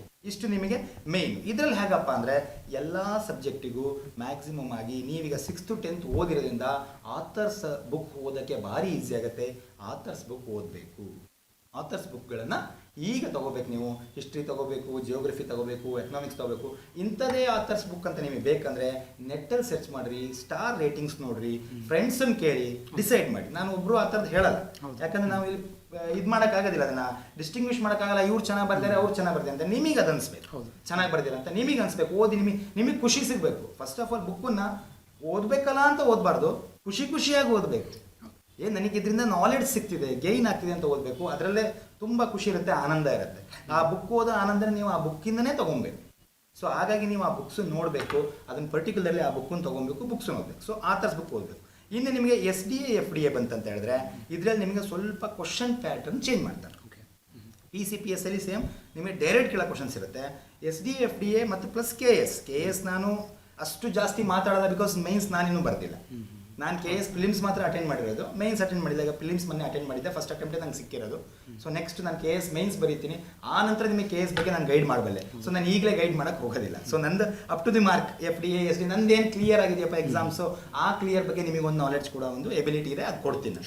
ಈ KS ಬಗ್ಗೆ ನಾನು ಅಷ್ಟು ಹೇಳಲ್ಲ. ಬಟ್ SDA FDA ಕೂಡ ನಿಮಗೆ ದ ಸೇಮ್ ಪ್ಯಾಟರ್ನ್, ಏನು KS ಅಲ್ಲಿ ಏನು ಪ್ಯಾಟರ್ನ್ ಬರುತ್ತೆ ಅದೇ ಪ್ಯಾಟರ್ನ್ ಕ್ವಶನ್ ತೆಗಿಕ್ಕೆ ಟ್ರೈ ಮಾಡ್ತಾರೆ ಅವರು. ಸ್ವಲ್ಪ ಏನು ಡಿಫಿಕಲ್ಟಿ ಲೆವೆಲ್ ಇದೆ, KS ಅಲ್ಲಿ ಜಾಸ್ತಿ ಇರುತ್ತೆ, FDA SDA ಅಲ್ಲಿ ಕಡಿಮೆ ಇರುತ್ತೆ. ಬಟ್ ಅದರ ಆಪ್ಷನ್ಸ್ ABCD ಕೂಡ ಟ್ರೈ ಮಾಡ್ತಾನೆ, ಬಿಕಾಸ್ ಟೈಮ್ ಕನ್ಸ್ಯೂಮಿಂಗ್. ಈ ಆಪ್ಷನ್ ABC ಬಂದಾಗ ಏನಾಗುತ್ತೆ ಅಂದರೆ ಟೈಮ್ ಕನ್ಸ್ಯೂಮಿಂಗ್ ಆಗುತ್ತೆ, ತುಂಬ ಟೈಮ್ ಕನ್ಸ್ಯೂಮಿಂಗ್ ಆಗುತ್ತೆ. ಸೊ ಆ ಟೈಮ್ ಕನ್ಸ್ಯೂಮಿಂಗ್ನ ಉಳಿಸೋದಕ್ಕೆ ಟ್ರೈ ಮಾಡಬೇಕಂದ್ರೆ ಫಸ್ಟ್ ಆಫ್ ಆಲ್ ನೀವು ಏನು ಮಾಡಬೇಕು ಅಂದರೆ OMR ಶೀಟನ್ನು ಅಟೆಂಡ್ ಮಾಡೋ ಒಂದು ಏನು ಸ್ಟ್ರಕ್ಚರ್ ಇದೆ. ಆ OMR ಶೀಟಲ್ಲಿ first of all single answer ಇರೋ ಕ್ವಶನ್ಗಳನ್ನು ನೋಡ್ಕೊತ ಹೋಗ್ಬೇಕು. ABCD ಜಾಸ್ತಿ ಲೆಂತಿ ಇದೆಯಾ, ಅದು ಬೇಡ, ಟೈಮ್ ಕೊಡೋಣ ಆಮೇಲೆ ನೆಕ್ಸ್ಟ್ ನಾನು ಮೋಸ್ಟ್ಲಿ ಫ್ರೈಡೇ ಒಂದು ವಿಡಿಯೋ ಹಾಕ್ತೀನಿ. ಅದರಲ್ಲಿ PCಗಳಿಗೆ ಸ್ಪೆಷಲಿ PC, ಯಾಕಂದರೆ 20 ಆಫ್ ದಿಸ್ ಮಂತ್ ಅಂದರೆ ಸಂಡೇ ಅಲ್ವಾ, ಸಂಡೇ ಎಕ್ಸಾಮ್ ಇದೆ PC ಎಕ್ಸಾಮು. PC ಎಕ್ಸಾಮಲ್ಲಿ ಕೇಳುವಂತಹ ಕ್ವಶನ್ಗಳಿಗೆ ಯಾವ ರೀತಿ, ಬಟ್ ನಾನು ಕ್ವಶನ್ಸ್ ಹೇಳಲ್ಲ ನಾನು, ಯಾಕಂದ್ರೆ ನೀವು ಆಲ್ರೆಡಿ ಓದಾಗಿರುತ್ತೆ. ಈಗ 4 ಡೇಸಲ್ಲಿ ನಾನು ಎಕ್ಸ್ಟ್ರಾ ನಿಮಗೆ ಅಕಾಡೆಮಿಕ್ ಹೇಳ್ಕೊಡೋಕ್ಕಾಗಲ್ಲ. ಅಕಾಡೆಮಿ ನೀವು ಓದ್ಕೊಂಡಾಗಿದೆ, ಎಲ್ಲ ಸಬ್ಜೆಕ್ಟ್ ಓದ್ಕೊಂಡಾಗಿದೆ. ಬಟ್ ನಾನು ಫ್ರೈಡೇ ಅಂದರೆ ಮಾರನೇ ಸ್ಯಾಟರ್ಡೆ ಒನ್ ಡೇ ಬಿಫೋರ್ ಅಲ್ವಾ. ಸೊ ಅವತ್ತಿನ ದಿನ ನಾನು ಏನು ಹೇಳ್ತೀನಿ ಅಂತ ಹೇಳಿದ್ರೆ OMR ಶೀಟನ್ನು ಹೇಗೆ ಅಟೆಂಡ್ ಮಾಡಬೇಕು, 1.5 hour ನಿಮ್ದೇನು 90 minutes ಇದೆ, ಅದನ್ನು ಹೇಗೆ ಯುಟಿಲೈಸ್ ಮಾಡಬೇಕು ಅಂತ ಒಂದು ಸ್ಮಾಲ್ ವಿಡಿಯೋ ಮಾಡಿ ಬಿಡ್ತೀನಿ, ಓಕೆನಾ. ಬಟ್ ಅದೇ ರೀತಿ ನಿಮಗೆ ನೆಕ್ಸ್ಟ್ FDA SDA ಎಕ್ಸಾಮ್ ಬಂದಾಗ ಕೂಡ ಬಿಡ್ತೀನಿ. ಆವಾಗ ನಾನು ನಿಮಗೆ ಇದ್ರ ಬಗ್ಗೆ ಬ್ರೀಫಿಂಗ್ ಆಗಿ ಕೊಡ್ತೀನಿ, ಯಾವ ರೀತಿ ನೀವು ಅದನ್ನು ಪರ್ಟಿಕ್ಯುಲರ್ ಆಗಿ OMR ಶೀಟನ್ನು ಈ ರೀತಿ ಅಟೆಂಡ್ ಮಾಡಿದ್ರೆ ನಿಮಗೆ ಈಸಿ ಆಗುತ್ತೆ ಅಂತ. ನಮ್ದೊಂದು ಅದು ಜಸ್ಟ್ ಸಜೆಷನ್ ಆಗಿರುತ್ತೆ, ಗೈಡೆನ್ಸ್ ಆಗಿರುತ್ತೆ, ನೀವು ತಗೋಬೋದು. ಇಲ್ಲ ನಿಮ್ದು ಒಂದು ಯಾವ ಒಂದು ಗುರಿಯಿಂದ ಯಾವ ಮಾರ್ಗದಿಂದ ನಿಮಗೆ ಹಿಟ್ ಮಾಡೋಕ್ಕಾಗುತ್ತೆ, ಇದಕ್ಕೆ ನೀವು ಹಿಟ್ ಮಾಡಿ ಅದನ್ನು ನೀವು ಪಡ್ಕೊಳ್ಳಿ. ನಮ್ಮ ಒಂದು ಉದ್ದೇಶ ಏನಂದರೆ ನೀವು ಜಾಬ್ ಪಡ್ಕೊಳ್ಳಿ, ಹೌದಾ. ಕ್ಲಿಯರ್ ಮಾಡಿ ತಂದೆ ತಾಯಿಗೆ, ಗುರು ಹಿರಿಯರಿಗೆ ಒಂದು ಹೆಸರು ತನ್ನಿ, ಅಷ್ಟೇ, ನಮ್ದು ಅಷ್ಟೇ ಮಾತು. ಸೊ ನೆಕ್ಸ್ಟ್ ನಿಮಗೆ FDA SDA ಬಗ್ಗೆ ಹೇಳಿದೆ, PC PSI ಬಗ್ಗೆ, ಹೀಗೆ ಇದೇ ಒಂದು ಸ್ಟ್ರಾಟಜಿಲಿ ಓದ್ಬಿಟ್ಟು ಇದೇ ಇದರಲ್ಲಿ ನಾನು ಕ್ಲಿಯರ್ ಮಾಡಿರೋದು, ಓಕೆನಾ. ಸೊ ಇದು ನನ್ನ strategy. Next to hear it sir. ಯಾಕಂದ್ರೆ ನೀವು ಸೋಲೆ ಗೆಲುವಿನ ಸೋಪಾನ ಅನ್ನೋದನ್ನು ತೋರಿಸ್ಕೊಟ್ಟಿದ್ದೀರಾ. ಆ ಮೊದಲ ಬಾರಿಗೆ ನಿಮ್ಗೆ ಏನು ಫೇಲ್ಯೂರ್ ಆಯಿತು, ಸೊ ಹುಡುಗರಿಗೆ ಕೂಡ ಒಂದು ಇನ್ಸ್ಪಿರೇಷನ್ ಆಗುತ್ತೆ.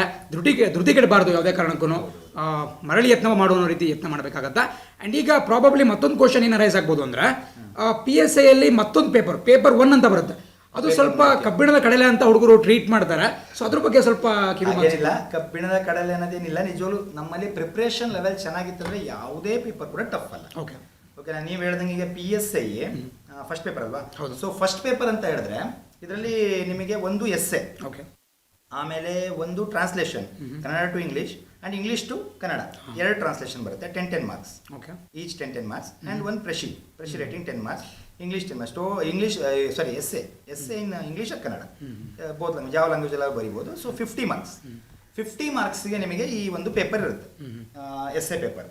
ಈ ಪೇಪರ್ ಫಸ್ಟ್ ಆಫ್ ಆಲ್ ನಾನು ಎಸ್ಸೆ ಪೇಪರ್ ಬಗ್ಗೆ ಡಿಸ್ಕಸ್ ಮಾಡ್ತೀನಿ. ಎಸ್ಸೆ ಹೇಗೆ ಬರಿಬೇಕು ನಿಮಗೆ. ಎಸ್ಸೆ ನಾವು ಸಣ್ಣಕ್ಕಿದ್ದಂಗೆ ಬರ್ದಿದ್ದೀವಿ, 10th ಬರೀತಾರೆ ಕೆಲವರು, ಅಂದರೆ ನಮ್ಮ ಸ್ಕೂಲ್ ಟೈಮಿಂದನೇ ಈವೆಂಟ್ ಸ್ಟಾರ್ಟ್ ಆಗುತ್ತೆ ಎಸ್ಸೆ ಬರೆಯೋದು ಅಂತ ಒಂದು ಪ್ರಾಕ್ಟೀಸು. ನಮ್ಮ ಎಸ್ಸೆಗಳಲ್ಲಿ ಮೋಸ್ಟ್ ಪ್ರಾಬಬ್ಲಿ ನಮಗೆ ಯಾವ ರೀತಿ ಕೊಡ್ತಾರೆ ಅಂತ ಹೇಳಿದ್ರೆ ಸಿಂಗಲ್ ಟಾಪಿಕ್ ಇರುತ್ತೆ. ಓಕೆ, ನಾನು ನಿಮಗೆ ಒಂದು ಫಾರ್ ಎಕ್ಸಾಂಪಲ್ ಹೇಳೋದಾದ್ರೆ ಕ್ಲೈಮೇಟ್ ಚೇಂಜ್ ತಗೊಳ್ಳೋಣ. ಈಗ ಜಸ್ಟ್ ಕ್ಲೈಮೇಟ್ ಚೇಂಜ್ ಅನ್ನೋದು ಏನು, ನಮಗೆ ಹವಾಮಾನ ಬದಲಾವಣೆ ಅಷ್ಟೇ ಕೊಟ್ಟರೆ ನಾವು ಬ್ರಾಡಾಗಿ ಬರಿಬೋದು ಅದನ್ನು. ತುಂಬ ದೊಡ್ಡ ಸಬ್ಜೆಕ್ಟ್ ಕ್ಲೈಮೇಟ್ ಚೇಂಜ್ ಅನ್ನೋದಿದೆಯಲ್ಲ, ತುಂಬ ದೊಡ್ಡ ಸಬ್ಜೆಕ್ಟು. ಯಾಕಂದ್ರೆ ನಮಗೆ ಇವತ್ತು ಗೊತ್ತಿದೆ ಕ್ಲೈಮೇಟ್ ಚೇಂಜಿಂದ ಏನು ಅನಾಹುತ ಆಗ್ತಿದೆ, ಏನು ಪ್ರಾಬ್ಲಮ್ ಆಗ್ತಿದೆ ಎಲ್ಲರಿಗೂ ಗೊತ್ತಿದೆ. ಪರಿಸರ ವಿಜ್ಞಾನ, ನಾವು ಎನ್ವಿರಾನ್ಮೆಂಟ್ ಸ್ಟಡೀಸ್ ಓದ್ತೀವಿ, ಅದರ ಒಂದು ದೊಡ್ಡ ಟಾಪಿಕ್ ಇದು. ಈ ಟಾಪಿಕ್ ಓದಿದ್ರೆ ನಿಮಗೆ ಚೆನ್ನಾಗಿ ಗೊತ್ತಾಗುತ್ತೆ ಎಷ್ಟು ಎಫೆಕ್ಟ್ ಆಗ್ತಾ ಇದೆ, ಏನು ನಮ್ಮ ಮಾನವನ ಒಂದು ಏನು ಆಸೆ ಅಂತ ಹೇಳ್ಬೋದು, ಅದು ದುರಾಸೆ, ಅದಕ್ಕೊಳಗಾಗಿ ಪ್ರಕೃತಿ ಹೇಗೆ ನಾಶ ಆಗ್ತಿದೆ ಅನ್ನೋದಕ್ಕೆ ನಾವು ತುಂಬ ಚೆನ್ನಾಗಿ ತಿಳ್ಕೊಬೋದು ಯಾವುದರಲ್ಲಿ, ಕ್ಲೈಮೇಟ್ ಚೇಂಜ್ ಟಾಪಿಕ್. ಅದನ್ನು ಅಷ್ಟೇ ಚೆನ್ನಾಗಿ ಎಕ್ಸ್ಪ್ಲೈನ್ ಮಾಡ್ಬೋದು. ನಾನೀಗ ಎಸ್ಸೆಗೆ ಬರ್ತೀನಿ ಯಾವ ರೀತಿ ಬರಿಬೇಕು. ಆದರೆ PSIಯಲ್ಲಿ ಹೀಗೆ ಕೇಳೋದು, ಕ್ಲೈಮೇಟ್ ಚೇಂಜ್ ಅಂತ ಕೇಳೋದು, ಅಪ್ಲೈಡ್ ಕೇಳ್ತಾನೆ. ಅಪ್ಲೈಡ್ ಈ ಕ್ಲೈಮೇಟ್ ಚೇಂಜಲ್ಲಿ, ಈ ಹವಾಮಾನ ಬದಲಾವಣೆಯಲ್ಲಿ ಸರ್ಕಾರದ ಪಾತ್ರ, ಹವಾಮಾನ ಬದಲಾವಣೆಯಲ್ಲಿ ಸರ್ಕಾರೇತರ ಸಂಸ್ಥೆಗಳ ಪಾತ್ರ, ಹವಾಮಾನ ಬದಲಾವಣೆಯಲ್ಲಿ ಜನಸಾಮಾನ್ಯರ ಪಾತ್ರ. ಇದೇನಾಯ್ತು ಈಗ, ಒಂದು ದೊಡ್ಡ ಸರ್ಕಲಲ್ಲಿ ಒಂದು ಸಣ್ಣ ಸರ್ಕಲ್ ಆಗಿ ಸಿಗ್ರಿಗೇಟೆಡ್ ಆಯ್ತು.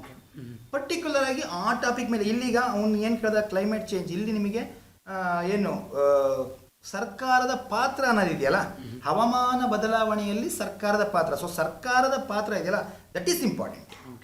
ನೀವು ಬರೀ ಕ್ಲೈಮೇಟ್ ಚೇಂಜ್ ಅಂತ ತಗೊಂಡು ಬರೆಯಂಗಿಲ್ಲ ಇಲ್ಲಿ ಎಸ್ಸೆ. ಇಲ್ಲಿ ನೀವು ಸರ್ಕಾರದ ಪಾತ್ರನ ತುಂಬಾ ಚೆನ್ನಾಗಿ ವಿವರಣೆ ಕೊಡಬೇಕಾಗುತ್ತೆ. ಇಲ್ಲಿ ಸರ್ಕಾರದ ಪಾತ್ರದ ಮೇಲೆ ನಿಮಗೆ ಮಾರ್ಕ್ಸ್ ಕೂಡ ಸರ್ಕಾರದ ಪಾತ್ರದ ಏನು ಬರೀತೀರಿ ನೀವು ಅದ್ರ ಮೇಲೆ ಆಗಿರುತ್ತೆ. ಸೊ ಅದಕ್ಕೆ ಇಲ್ಲಿ ನೀವೀಗ ಒಂದು 10-20 ಎಸ್ಸೆ ರೆಡಿ ಮಾಡಿ ಇಟ್ಕೊಳ್ಳೋದು ಅಗತ್ಯ ಇಲ್ಲ. ಫಸ್ಟ್ ಆಫ್ ಆಲ್ ನಾನು ಸ್ಪರ್ಧಾರ್ಥಿ ಮಿತ್ರರಿಗೆ ಹೇಳೋದಿದೆ, ಒಂದು 10-20 ಎಸ್ಸೆಗಳನ್ನ ರೆಡಿ ಮಾಡ್ಕೋಬೇಡಿ. ಎಸ್ಸೆನ ಫುಲ್ ಬರ್ಕೋಬೇಡಿ. ನಿಮಗೇನಪ್ಪ ಟಾಪಿಕ್ಸ್, ಕ್ಲೈಮೇಟ್ ಚೇಂಜ್ ಒಂದು ಟಾಪಿಕ್ ಆಯಿತು, ಎಜುಕೇಷನ್ ಒಂದು ಟಾಪಿಕ್ ಆಯಿತು, ಓಕೆನಾ, ಎಕಾನಮಿ ಒಂದು ಟಾಪಿಕ್ ಆಯಿತು. ಈ ರೀತಿ ಟಾಪಿಕ್ಸ್ ಬರ್ಕೊಡಿ. ಒಂದು 10ರಿಂದ 12 ಸಾಕಾಗತ್ತೆ. 10-12 ಟಾಪಿಕ್ ಬರ್ಕೊಂಬಿಟ್ಟು ಕವರ್ ಆಗುತ್ತೆ. ಅದರೊಳಗೆ ಅವನೇನು ಆಪ್ಷನ್ಸ್ ತುಂಬ ಕೊಟ್ಟಿರೋದ್ರಿಂದ ಅದರೊಳಗೆ ಒಂದು ಸಿಕ್ಕ ಬಿದ್ದೇ ಬಿಡುತ್ತೆ ನಿಮಗೆ. 10-12 ಟಾಪಿಕ್ ಬರ್ಕೊಂಬಿಟ್ಟು ಈ ಟಾಪಿಕ್ಗಳಿಗೆ ಡೇಟಾಸ್ ಕಲೆಕ್ಷನ್ ಮಾಡ್ಕೊಳ್ಳಿ. ಮೇಯ್ನ್ ಒಂದು 20ರಿಂದ 25 ಡೇಟಾ. ಲೈಕ್ ಈಗ ಕ್ಲೈಮೇಟ್ ಚೇಂಜಿಗೆ ಡೇಟಾ ಅಂದರೆ ಕ್ಲೈಮೇಟ್ ಚೇಂಜಿಗೆ ಯಾವ್ಯಾವ ಒಂದು ಕಾರಕಗಳು, ಈ ಉಷ್ಣತೆ ಏನು ಹೆಚ್ಚಾಗ್ತಾ ಇದೆ, ಟೆಂಪ್ರೇಚರ್ ಜಾಸ್ತಿ ಆಗ್ತಾ ಇರೋದು, ಗ್ಲೋಬಲ್ ವಾರ್ಮಿಂಗ್ ಆಗ್ತಾ ಇದೆ, ಅದು ಒಂದು ಇದರೊಳಗೆ ಸಬ್ಜೆಕ್ಟ್ ಕ್ಲೈಮೇಟ್ ಚೇಂಜಲ್ಲೇ ಅದು ಒಂದು ಕಾರಣ. ಸೊ ಈ ಗ್ಲೋಬಲ್ ವಾರ್ಮಿಂಗಿಗೆ ಏನೇನು ಬರುತ್ತೆ, ಏನು ಪೊಲ್ಯೂಷನ್ ಆಗ್ತಾ ಇದೆ, ಏನು ಪ್ರಾಬ್ಲಮ್ ಆಗ್ತಿದೆ, ನಮ್ಮದು ಏನು ನಮ್ಮ ಹಸಿರು ಒಂದು ಗ್ರಹ ಅಂತೀವಿ, ಇದರಲ್ಲಿ ಚೇಂಜ್ಮೆಂಟ್ ಆಗೋದಕ್ಕೆ ಕಾರಣಗಳೇನು, ಅದರಲ್ಲಿ ನಿಮಗೆ ಡಿಜಿಟಲ್ ಬೇಕು. ದಟ್ ಮೀನ್ಸ್ ಒಂದು ಏನು ನಿಮ್ಮ ಒಂದು ಇದಿದೆ ಡಿಜಿಟ್ಸಲ್ಲಿ ಇರಬೇಕು. ಓಕೆ, ಡಿಜಿಟ್ಸ್ ಡೇಟಾ ಇರಬೇಕು ಹೆಚ್ಚಾಗಿ, ಜಾಸ್ತಿ, ಅದಕ್ಕೆ ಸ್ವಲ್ಪ ವ್ಯಾಲ್ಯೂ ಜಾಸ್ತಿ. ಓಕೆನಾ. ಇದಾದ್ಮೇಲೆ ಏನು, ಒಂದು 20 ಪಾಯಿಂಟ್ಸ್ ಇರುತ್ತೆ ಪರ್ಟಿಕ್ಯುಲರ್ ಒಂದು ಸಬ್ಜೆಕ್ಟ್ ಮೇಲೆ, ಒಂದೆರಡು ಮ್ಯಾಪ್ ಬೇಕು. ಒಂದೆರಡು ಪರ್ಟಿಕ್ಯುಲರ್ ಮ್ಯಾಪ್ಸ್, ಒಂದೊಂದು ಸಬ್ಜೆಕ್ಟ್ ಮೇಲೆ ಒಂದೆರಡು ಮ್ಯಾಪ್, ಒಂದು ಪೈ ಚಾರ್ಟು, ಒಂದು ಗ್ರಾಫ್, ಈ ರೀತಿ ತಗೊಳ್ಳಿ. ಸೊ ಅದರಲ್ಲಿ ಏನಾಗುತ್ತೆ ಅಂದರೆ ಎರಡರಲ್ಲಿ ಒಂದಾರು ನೆನಪಿರುತ್ತೆ, ಎರಡೂ ಬರೆದ್ರೆ ಇನ್ನೂ ಉತ್ತಮ. ನಿಮಗೆ ಮ್ಯಾಪಿಗೆ ಸ್ವಲ್ಪ ಸ್ಕೋರಿಂಗ್ ಇರುತ್ತೆ, ಮ್ಯಾಪಿಗೆ ಪ್ಲಸ್ ನಿಮಗೆ ಈ ಡೇಟಾಸಿಗೆ ಸ್ಕೋರ್ ಇರುತ್ತೆ. ಹೌದಾ. ನೀವು ಇಂಟ್ರೊಡಕ್ಷನ್ನು ಕನ್ಕ್ಲೂಷನು ನಿಮ್ಮ ಇಷ್ಟದ ಪ್ರಕಾರ ಮಾಡ್ಕೊಬೋದು. ಕನ್ಕ್ಲೂಷನ್ ನಿಮ್ಮ ವ್ಯೂ ಚೆನ್ನಾಗಿ ಬರೀರಿ, ನಿಮ್ಮ ವ್ಯೂ ಏನಿದೆ ಆ ಒಂದು ಪರ್ಟಿಕ್ಯುಲರ್ ಟಾಪಿಕ್ ಬಗ್ಗೆ ನಿಮ್ಮ ವ್ಯೂ ಏನಿದೆ ಅದನ್ನು ಚೆನ್ನಾಗಿ ಬರೀರಿ. ಬಟ್ ಅದರಲ್ಲಿ ನೀವು ಹೆಚ್ಚಾಗಿ ಯಾವುದೇ ಒಂದು ದೂಷಣೆ ಅಥವಾ ಯಾವುದೇ ಒಂದು ಪರ, ಒಂದು ಪಾರ್ಟಿ ಪರ ಅಥವಾ ಒಂದು ವ್ಯಕ್ತಿಯ ಪರ ಬರೆಯೋ ಹಾಗಿಲ್ಲ. ಆ ರೀತಿ ಬರೆಯೋದ್ರಿಂದ ನೆಗೆಟಿವ್ ಸ್ಕೋರಿಂಗ್ ಆಗೋ ಚಾನ್ಸಸ್ ಜಾಸ್ತಿ ಇದೆ. ಸೊ ಒಂದು ಒಳ್ಳೆಯ ಒಂದು ಮೈನ್ ಸ್ಟ್ರೀಮಲ್ಲಿ ಬರೀಬೇಕು, ಮಿಡಲ್ ಸ್ಟ್ರೀಮ್ ಅಥವಾ ಮೈನ್ ಸ್ಟ್ರೀಮಲ್ಲಿ ನೀವು ಎಸ್ಸೆನ್ ಬರೀಬೇಕು. ಈಗ ಏನು ನಾನು ನಿಮಗೆ ಒಂದು ಕ್ಲೈಮೇಟ್ ಚೇಂಜಿಂದ ಹೇಳ್ತೀನಿ. ನಿಮಗೆ ಕ್ಲೈಮೇಟ್ ಚೇಂಜಲ್ಲಿ ನಿಮಗೆ ಏನಪ್ಪ ಪೈಟ್ ಚಾರ್ಟ್ ಒಂದು ಹಾಕೋಬೇಕು. ಮೇಯ್ನ್ ನಿಮಗೆ ಏನಾಗ್ತಿದೆ ಇಲ್ಲಿ, ಕೋಲ್ ಕಮಿಷನ್ ಅಂದರೆ ನಿಮಗೆ ಕಲ್ಲಿದ್ದಲು ನಿಮಗೆ ಇದಾಗ್ತಾ ಇದೆ. ಕಲ್ಲಿದ್ದಲು ಬರ್ನ್ ಮಾಡೋದ್ರಿಂದ ನಿಮಗೆ ಗೊತ್ತಿದೆ ಚೆನ್ನಾಗಿ ಪರಿಸರ ಏನಾಗ್ತಿದೆ, ಹಾಳಾಗ್ತಾ ಇದೆ ಅನ್ನೋದು ಗೊತ್ತಿದೆ. ಸೊ ಕಲ್ಲಿದ್ದಲು, ಕೋಲ್ ಬರ್ನಿಂಗ್ ಅತಿ ಹೆಚ್ಚು ಯಾವ ಕಂಟ್ರಿ ಮಾಡ್ತಿದೆ ಅದು ನಮಗೆ ಗೊತ್ತಿರುತ್ತೆ. ನಾವು ಡಾಟಾಸ್ ರೆಡಿ ಇರುತ್ತೆ. ನಮ್ಮ ಹತ್ರ ಚೈನಾ ಇಷ್ಟು ಮಾಡ್ತಿದೆ, ಇಂಡಿಯಾ ಇಷ್ಟು ಮಾಡ್ತಿದೆ, ಅಮೇರಿಕಾ ಇಷ್ಟು ಮಾಡ್ತಿದೆ, ಯುರೋಪಿಯನ್ ಯೂನಿಯನ್ ಇಷ್ಟು ಮಾಡ್ತಿದೆ, ಬಾಕಿ ಕಂಟ್ರಿಗಳು ಇಷ್ಟು ಮಾಡ್ತಿದ್ದಾರೆ. ಒಂದು ನಮ್ಮ ಹತ್ರ ಡಾಟಾ ಇರುತ್ತೆ. ಆ ಡಾಟಾನ 100%ಗೆ ಕನ್ವರ್ಟ್ ಮಾಡ್ಕೊಂಬಿಟ್ಟು ಒಂದು ಪೈ ಚಾರ್ಟ್ ರೆಡಿ ಮಾಡ್ತಾರೆ. ಓಕೆನಾ. ನೆಕ್ಸ್ಟ್ ನಿಮಗೆ ಗ್ರಾಫ್ ನಿಮಗೆ ಗೊತ್ತಿದೆ. ಕ್ಲೈಮೇಟ್ ಚೇಂಜಲ್ಲಿ ಈಗ ನಿಮಗೆ ಸಮುದ್ರ ಮಟ್ಟ ಏರ್ತಾ ಇರ್ಬೋದು, ಅಥವಾ ನಿಮಗೆ ತುಂಬಾ ಏನು ರೀಸನ್ಗಳಾಗ್ತಾ ಇದ್ದಾವೆ. ಅದು ಸಮುದ್ರ ಮಟ್ಟದ ಏನು ತಗೊಂಡ್ರೆ ಏನು ಓಸಿಯನ್ ರೈಸಿಂಗ್ ಆಗ್ತಿದೆ ಅದನ್ನ ಇಂತಿಷ್ಟು ವರ್ಷದಿಂದ ಒಂದು ವರ್ಷಕ್ಕೆ 1950 ಇಷ್ಟಿತ್ತು, 1960 ಇಷ್ಟಿತ್ತು, ಒಂದು ಗ್ರಾಫ್ ಮಾಡ್ಕೊಂಡ್ವಿ. ಅಥವಾ ನಿಮಗೆ ಎಜುಕೇಶನ್ ಮೇಲೆ ಹೇಳ್ತೀನಿ, ಇದೆ ನಿಮಗೆ ಟಾಪಿಕ್ ಎಜುಕೇಶನ್ ಇತ್ತು. ಎಜುಕೇಶನ್ ಇದ್ರೆ ಲಿಟ್ರಸಿ ರೇಟ್ ಇದೆ ಅಲ್ವಾ ನಮ್ದು, ಪ್ರತಿಯೊಂದು ಸೆನ್ಸಸ್ ನಾವು ಲಿಟ್ರಸಿ ರೇಟ್ ತೆಗಿತೀವಿ. ಒಂದು ಹಾಕಿ ಮ್ಯಾಪು ಡೈರೆಕ್ಟ್ ಆಗಿ ಒಂದು ನಾನು ಗ್ರಾಫ್ ಹಾಕಿದೆ. 1951 ನಮ್ಮ ಒಂದು ಲಿಟ್ರಸಿ ರೇಟ್ ಇಷ್ಟಿತ್ತು. ಅದು ಎಷ್ಟಾಗಿದೆ ನಮ್ದು 15 ಸೆನ್ಸಸ್ಗಳೇ ಆಗಿದ್ದಾವೆ. ಸ್ವತಂತ್ರ ನಂತರ ಆಗಿರೋ ಸೆನ್ಸಸ್ ತಗೊಂಡ್ರೆ ಸಾಕು, ನಮಗೆ ಗ್ರಾಫಿಕ್ ಜಾಸ್ತಿ ಬೇಡ. 5-6 ಹಾಕ್ಬಿಟ್ರೆ ನಿಮ್ಗೆ ಸಣ್ಣ ಗ್ರಾಫ್ ಆದ್ರೆ ಸಾಕು. 5-6 ಡಾಟಾ ಅಂದ್ರೆ ಒಂದು ಗ್ರಾಫ್ ಹಾಕ್ಬಿಡ್ರಿ. 2 ಗ್ರಾಫ್ ಹಾಕೋದ್ರಿಂದ ನಿಮಗೆ ಆ 1 ಅಥವಾ 2 ಗ್ರಾಫ್ ಹಾಕೋದ್ರಿಂದ ವೈಟೇಜಸ್ ಇದು ಜಾಸ್ತಿ ಆಗತ್ತೆ. ಇದಾದ್ಮೇಲೆ ನಿಮಗೆ ಸೆಕೆಂಡು ಟ್ರಾನ್ಸ್ಲೇಷನ್ಗೆ ನಾನು ಬೇರೆ ಏನೂ ಹೇಳಲ್ಲ. ಒಂದು ಇಂಗ್ಲೀಷು, ಒಂದು ಕನ್ನಡ, 2 ಪೇಪರ್ ನೀವು ಪ್ರತಿದಿನ ಓದಬೇಕು. ಆಟೋಮೆಟಿಕ್ ಆಗಿ ನಿಮಗೆ ಅದು ವ್ಯಾಕ್ಯುಬುಲರಿ ಶಬ್ದಕೋಶ ಏನಿದೆ ನಿಮ್ಮದು ಉತ್ತಮ ಅರ್ಥ ಹೋಗುತ್ತೆ. ಆಟೋಮೆಟಿಕ್ ಆಗಿ ನಿಮ್ಮಲ್ಲಿ ಆ ನಾಲೆಡ್ಜು ಆ ಸ್ಟ್ರೆಂತು ಬರುತ್ತೆ. ರೈಟಿಂಗ್ ಮಾಡಬೇಕು, ಸ್ವಲ್ಪ ರೈಟಿಂಗ್ ಮಾಡ್ತಾನೆ ಅದನ್ನು ಓದಿದ್ದನ್ನ ಸ್ವಲ್ಪ ಕನ್ನಡದ ಇಂಗ್ಲೀಷಿಗೆ ಕನ್ನಡಕ್ಕೆ ಬರೆಯೋಕ್ಕೆ ನೀವೇ ಟ್ರೈ ಮಾಡಿ, ಮನೇಲಿ ಮಾಡ್ತಾ ಇರಿ ಆದಷ್ಟು. ಪ್ಲಸ್ ನೀವು ಒಂದು ಇಂಗ್ಲೀಷ್ ಪೇಪರ್, ಒಂದು ಕನ್ನಡ ಪೇಪರ್ ಓದಿದಾಗ ಆಟೋಮೆಟಿಕ್ಲಿ ಅದು ಕ್ಲಿಯರ್ ಆಗುತ್ತೆ. ಇನ್ನು ಪ್ರೆಷಿಸ್ ರೈಟಿಂಗು ಮೈನ್ ಆಗಿ ನಾವು ತಿಳ್ಕೊಳ್ತಾ ಹೋದರೆ, ಪ್ರೆಷಿಸ್ ರೈಟಿಂಗ್ ಇಟ್ಟಿರೋದು ಯಾಕೆ? PSI ಪೇಪರಲ್ಲಿ ಪ್ರೆಷಿಸ್ ರೈಟಿಂಗ್ ಯಾಕೆ ಇಟ್ಟಿದ್ದಾರೆ ಅಂದರೆ, ನೋಡಿ ನಾಳೆ ನೀವು ಒಬ್ರು PSI ಆಗಿಬಿಟ್ಟು ಒಂದು ಸ್ಟೇಷನ್ ಹ್ಯಾಂಡಲ್ ಮಾಡ್ತೀರಿ, ಒಂದು ಸ್ಟೇಷನಲ್ಲಿ ಇರ್ತೀರಿ. ಅಲ್ಲಿ ಒಬ್ಬ ಹಳ್ಳಿಯವರು ಅಥವಾ ಇಲ್ಲಿನವರು ಒಬ್ರು ಬರ್ತಾರೆ. ಅವರು ಒಂದು ಕಂಪ್ಲೇಂಟನ್ನು ಹೆಚ್ಚು ಕಡಿಮೆ ನಿಮಗೆ 20 ಪೇಜಲ್ಲಿ ಹೇಳ್ತಾರೆ ನೀವು ಬರಿತಾ ಹೋದ್ರೆ. ಅವ್ರದ್ದು ತುಂಬಾ ದೋಷಾರೋಪಣೆಗಳು ಇರ್ತವೆ. ಅದನ್ನು ನೀವು ಕನ್ಕ್ಲೂಡ್ ಮಾಡಿ ಒಂದು ಸಣ್ಣ ಮ್ಯಾಟರ್ನ ಬರ್ಕೋಬೇಕಾಗೇ ಆಗುತ್ತೆ. ಆ ಒಂದು ಟ್ಯಾಲೆಂಟ್ ನಿಮ್ಮಲ್ಲಿ ಬರಲಿ ಅನ್ನೋದಕ್ಕೋಸ್ಕರ ಇದೆಯಾ ಇಲ್ಲ ಅಂತ ಚೆಕ್ ಮಾಡೋದಕ್ಕೆ ದಿಸ್ ಇಸ್ ದ ಟೆಸ್ಟ್. ಈ ಟೆಸ್ಟ್ ಗೊತ್ತಾಯ್ತಲ್ಲ, ಈ ಟೆಸ್ಟ್. ಸೊ ನಿಮಗೇನಿಲ್ಲಿ 1/3 ಮಾಡಿ ಅಂತ ಕೊಟ್ಟಿರ್ತಾರೆ. ನಿಮಗೇನು ಪ್ರಾಬ್ಲಮ್ ಮಾಡ್ತೀವಿ, ಎಲ್ಲರದು ಏನು ತಪ್ಪು, ಅರ್ಜೆಂಟ್ ಇದೆ ಬಿಕಾಸ್ 90 ಮಿನಿಟ್ಸ್.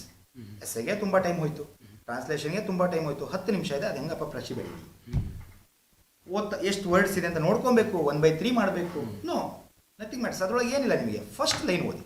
ಫಸ್ಟ್ ಲೈನಲ್ಲಿ 9 ವರ್ಡ್ ಇತ್ತಂದರೆ 10 ಲೈನಿಂದ ಒಂದು ಕೊಟ್ಟೆನಂದ್ರೆ ಎಷ್ಟಿರುತ್ತೆ? 90. ಅಪ್ರಾಕ್ಸ್ ತಗೋಬೇಕು ನೀವು, ನಿಮಗೆ ಆಕ್ಯುರೇಟ್ ಇಲ್ಲಿ ಬೇಡ. ಅಪ್ರಾಕ್ಸ್ 90 ವರ್ಡ್ಸ್ ಇದೆ. 1/3 ಅಂದ್ರೆ ಎಷ್ಟು? 30 ವರ್ಡ್. 30 ವರ್ಡ್ ಅಂದ್ರೆ ಎಷ್ಟು? 3 ಲೈನ್. ಕೆಳ ಲೈನ್ ಕೊಟ್ಟೆ ನಾನು, 3 ಲೈನಿಗೆ ನೀವು ಕನ್ಕ್ಲೂಡ್ ಮಾಡಿದ್ರೆ ಮುಗೀತು. 30 ವರ್ಡ್ಸಿಗೆ ಕನ್ಕ್ಲೂಡ್ ಮಾಡಿದ್ರೆ ಮುಗೀತು.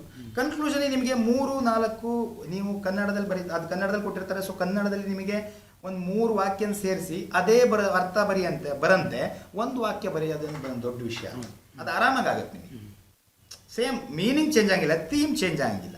ಮತ್ತೆ ಒಂದು ಸಲ ಕಂಪ್ಲೀಟ್ ಪ್ರೆಷಿಸನ್ನು ಓದ್ಕೋಬೇಕು. ಬಿಕಾಸ್ ನಿಮಗೆ ಅದರದ್ದು ಸೆಂಟ್ರಲ್ ಥೀಮ್ ಏನಂತ ಗೊತ್ತಾಗಬೇಕು. ಯಾಕಂದ್ರೆ ಅದನ್ನ ನಾವು ಹೆಡ್ಡಿಂಗ್ ಕೊಡ್ತೀವಿ. ಸೆಂಟ್ರಲ್ ಥೀಮನ್ನು ಹೆಡ್ಡಿಂಗ್ ಕೊಡೋದ್ರಿಂದ ಸೆಂಟ್ರಲ್ ಥೀಮ್ ಏನಂತ ಗೊತ್ತಾಗಬೇಕು. ಸೊ ಇದು ನಮಗೆ ಪ್ರೆಷಿಸ್ ಬರಿ ಅಂತ ಒಂದು. ಸೊ ಈ ರೀತಿಯಾಗಿ ಓದಿದ್ರೆ PSI ಫಸ್ಟ್ ಪೇಪರ್ ಈಸಿಯಾಗಿ ಸ್ಕೋರ್ ಮಾಡ್ಬೋದು. ಪರ್ಫೆಕ್ಟ್. ಯಾರೆಲ್ಲ ಕಬ್ಬಿಣದ ಕಡಲೆ ಅಂತ ಇದ್ರು ಪೇಪರ್ ಒನ್ನ, ಬಹುಶಃ ಈಗ ಅವರಿಗೆ ಸುಲಿದ ಬಾಳೆಹಣ್ಣು ಅನಿಸ್ಬೋದು. ಸೊ ಈಗ ಅದಾದಮೇಲೆ ಸ್ವಲ್ಪ FDSD ಅಂತ ನಮ್ಮ ಚಿತ್ತವನ್ನು ಹರಿಸಿದ್ರೆ, FDSDಯಲ್ಲಿ ಲ್ಯಾಂಗ್ವೇಜ್ ಪೇಪರ್ ಬರುತ್ತೆ. ಸೊ ಈ ಭಾಷಾ ಪತ್ರಿಕೆಯನ್ನು ಯಾವ ರೀತಿ ಮಾಡೋದು, ಆ್ಯಂಡ್ ಮೋರ್ ಇಂಪಾರ್ಟೆಂಟ್ಲಿ ನೀವು ಯಾವ ಲ್ಯಾಂಗ್ವೇಜ್ ತೊಗೊಂಡಿದ್ರಿ?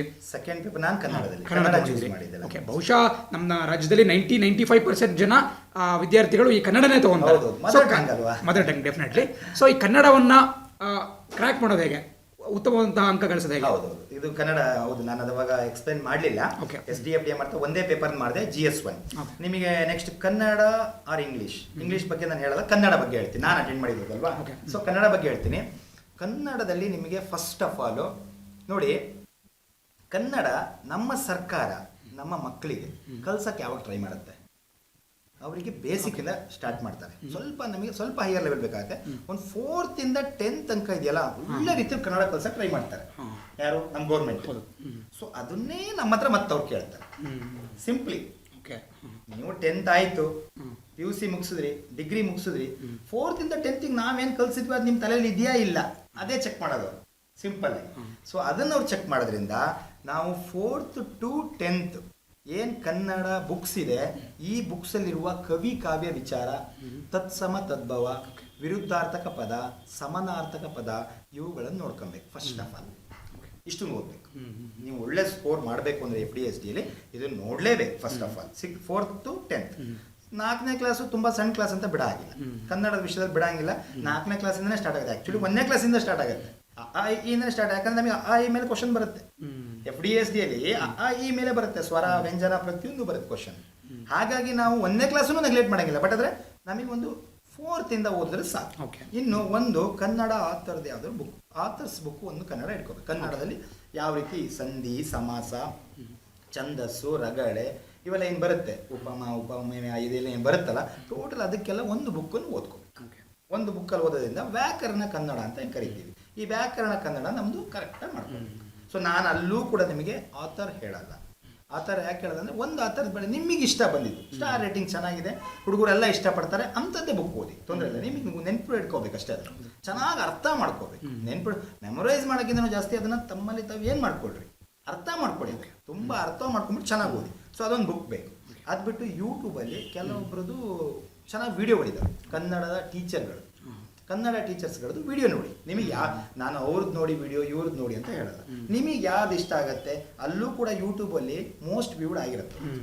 ನಾರ್ಮಲಿ ಯಾವ ಟೀಚರ್ ಒಳ್ಳೆ ರೀತಿಯಲ್ಲಿ ಮಾಡಿರ್ತಾರೆ ಕನ್ನಡದ ಬಗ್ಗೆ, ಗ್ರಾಮರ್ನ ಪ್ಲಸ್ ಕ್ಲಾಸ್ಗಳನ್ನ, ಅವ್ರದ್ದು ಏನಾಗಿರುತ್ತೆ ಮೋಸ್ಟ್ ವ್ಯೂವಿಂಗ್ ಇರುತ್ತೆ. ಸೊ ಆ ವ್ಯೂ ಜಾಸ್ತಿ ಇರೋದನ್ನ ನೀವು ವಿಡಿಯೋ ನೋಡಿ. ನಿಮಗೆ ಒಂದು 80 to 85, ನನ್ನ ಪ್ರಕಾರ ಒಂದು 85 ಒಂದೊಂದು ಪೇಪರ್ ಮಾಡಬೇಕು. ಸ್ಕೋರ್ ನಿಮ್ಮದು 170 ಪ್ಲಸ್ ಆಯ್ತಂದ್ರೆ ನೋ ಬಡಿ ಕ್ಯಾನ್ ಹೋಲ್ಡ್ ಯು. ಯಾರು ಕೂಡ ನಿಮಗೆ ಅಲ್ಲಿ ಜನರಲಲ್ಲಿ ನೀವು ಸೀಟ್ ತೊಗೊಳೋದು ಕೂಡ ಯಾರು ಇದು ಮಾಡೋಕ್ಕಾಗಲ್ಲ. ಲಾಸ್ಟ್ ಟೈಮ್ ನಾನು ಎಫರ್ಟ್ ಹಾಕಿದೆ FDAಗೆ, ನಂದೊಂದು 165 ಸ್ಕೋರ್ ಆಗಿತ್ತು. ನೀವೆಲ್ಲ ಹೊಟ್ಟೆ ಬರ್ತಿದ್ವಿ. ಸೊ ಆ ಎಕ್ಸಾಮಿನೇಷನ್ ನೋಡಿ ನಂದು ಒಂದು 83, 82 ಹೀಗಾಗಿದೆ. ಕನ್ನಡ 82 ಆ್ಯಂಡ್ 83 ಇದು GK ಆಗಿದೆ. ಸೊ ಈ ರೀತಿ ಆಗಿದೆ ರೇಂಜು. ಅಲ್ಲೂ ನನಗೆ ಸ್ವಲ್ಪ ಕಡಿಮೆನೇ ಆಯಿತು, ಇನ್ನೂ ಒಂದು ಸ್ವಲ್ಪ ಎಫರ್ಟ್ ಬೀಳಬೇಕಿತ್ತು ಅಂತ ಅನಿಸುತ್ತೆ. ಬಟ್ ಸೊ ನಾನು ಹೇಳೋದೇ ಅಂದರೆ ಒಂದು 170 ನೀವು ರೇಂಜನ್ನ ಕ್ರಾಸ್ ಮಾಡೋದಕ್ಕೆ ಟ್ರೈ ಮಾಡಿ. That is better. ಅದು ನಿಮಗೆ ತುಂಬ ಉತ್ತಮ ಆಗತ್ತೆ ಅಂತ ಹೇಳ್ತೀನಿ. ಸೊ FDA ಮತ್ತು SDA ವಿದ್ಯಾರ್ಥಿಗಳಿಗೆ ಒಂದು ಗುರಿನ ಕೊಟ್ಟಿದ್ದೀರಾ, 170 ಒಂದು ಸೈಕಾಲಜಿಕಲ್ ಮಾರ್ಕ್, ಅದನ್ನ ಬ್ರೀಚ್ ಮಾಡಿದ್ರಿ ಅಂತ ಹೇಳಿದ್ರೆ ನಿಮ್ಮಿಂದ ಜಾಬನ್ನು ಯಾರೂ ಕೂಡ ಕರೆಸ್ಕೊಳಕ್ಕೆ ಸಾಧ್ಯ ಇಲ್ಲ. ನೋ ಮ್ಯಾಟರ್ ನೀವು ಯಾವ ಕೆಟಗರಿಯಿಂದ ಬಂದಿರ್ತೀರಾ, ಯಾವ ಕೋಟಾ ಇರುತ್ತೆ, ನಿಮಗೆ ಜಾಬ್ ಪಕ್ಕ ಆಗುತ್ತೆ. ಸೊ ಬಹಳ ಅದ್ಭುತವಾದಂಥ ಒಂದು ಇನ್ಪುಟ್ ಕೊಟ್ಟಿದ್ದೀರಾ. ಆ್ಯಂಡ್ ಇದ್ರ ಜೊತೆಗೇನೆ ಮತ್ತೊಂದು ಡೌಟ್ ಕೇಳಬೇಕಾಗಿತ್ತು. ಏನಪ್ಪ ಅಂತ ಹೇಳಿದ್ರೆ, ವಿದ್ಯಾರ್ಥಿಗಳು ವಿಡಿಯೋ ನೋಡ್ತಾ ಕೆಲವೊಂದು ಡೌಟ್ಸ್ಗಳು ಉದ್ಭವ ಆಗ್ತಾವೆ ಅವರಿಗೆ.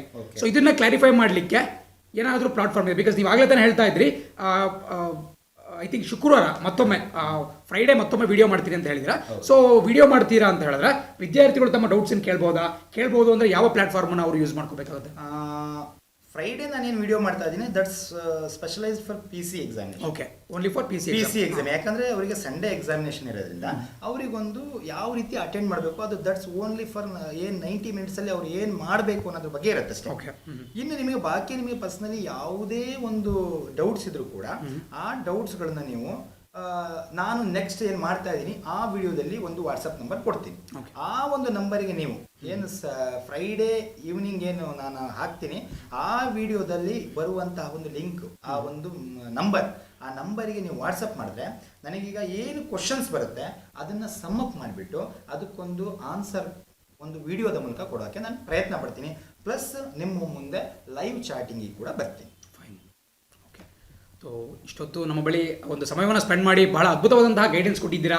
ಏನು ನಮ್ಮ ಸ್ಪರ್ಧಾಕಾಂಕ್ಷಿಗಳು ಒಂದು ಸ್ಪಾರ್ಕಿಯಾಗಿ ವೆಯ್ಟ್ ಮಾಡ್ತಾ ಇರ್ತಾರೆ, ಆ ಮೋಟಿವೇಶನಲ್ ಸ್ಪಾರ್ಕ್ ನಿಮ್ಮಿಂದ ಸಿಕ್ಕಿದೆ ಅನ್ಕೊಂತೀನಿ. ಆ್ಯಂಡ್ ಇದರಿಂದ ಅವರ ಒಂದು ತಯಾರಿ ಏನಿದೆ ಅದು ಬಹಳ ಅದ್ಭುತ ಆಗುತ್ತೆ ಅಂತ ಹೋಪ್ ಮಾಡ್ತೀನಿ. ಆ್ಯಂಡ್ ಆ ಎಲ್ಲ ವ್ಯೂವರ್ಸ್ಗೂ ಕೂಡ ಅವರು ಮುಂಬರ್ತಕ್ಕಂತಹ ಪರೀಕ್ಷೆಗಳಲ್ಲಿ ಅತ್ಯಂತ ಯಶಸ್ವಿಯಾಗಲಿ ಅಂತ ಹಾರೈಸ್ತಾ, ಜೊತೆಗೆ ನಿಮ್ಮ ನಿವೃತ್ತಿ ಜೀವನ ಸುಖಕರವಾಗಿರಲಿ, ನೀವು ಮತ್ತು ನಿಮ್ಮ ಕುಟುಂಬದವ್ರದ್ದು. ಜೊತೆಗೆ ಏನು ನೀವು ಮುಂದೆ ಟಾರ್ಗೆಟ್ಸ್ ಇಟ್ಟಿದ್ದೀರಾ, PSI ಡೆಫಿನೆಟ್ಲಿ ಒಂದು ಅದ್ಭುತವಾದಂತಹ ಅಚೀವ್ಮೆಂಟ್. ಬಟ್ ಇದಕ್ಕಿಂತ ಬಿಯಾಂಡ್ ನಾವು ನಿಮ್ಮನ್ನು ಅಸಿಸ್ಟೆಂಟ್ ಕಮಿಷನರ್ ಅಥವಾ DYSP ನೋಡಲಿಕ್ಕೆ ಇಷ್ಟಪಡ್ತೀವಿ. ಸೊ ಮುಂಬರ್ತಕ್ಕಂತಹ ಪರೀಕ್ಷೆಗಳಿಗೆ ನಿಮಗೂ ಕೂಡ ಅತ್ಯಂತ ಯಶಸ್ಸು ಸಿಗಲಿ ಅಂತೇಳಿ ನಾನು ಹಾರೈಸ್ತಾ ಇವತ್ತಿನ ವಿಡಿಯೋವನ್ನು ಮುಗಿಸ್ಲಿಕ್ಕೆ ಇಷ್ಟಪಡ್ತೀನಿ. ಆ ವಿಡಿಯೋವನ್ನು ವೀಕ್ಷಣೆ ಮಾಡಿದ್ದ ಪ್ರತಿಯೊಬ್ಬರಿಗೂ ಕೂಡ ಧನ್ಯವಾದಗಳು. Thank you.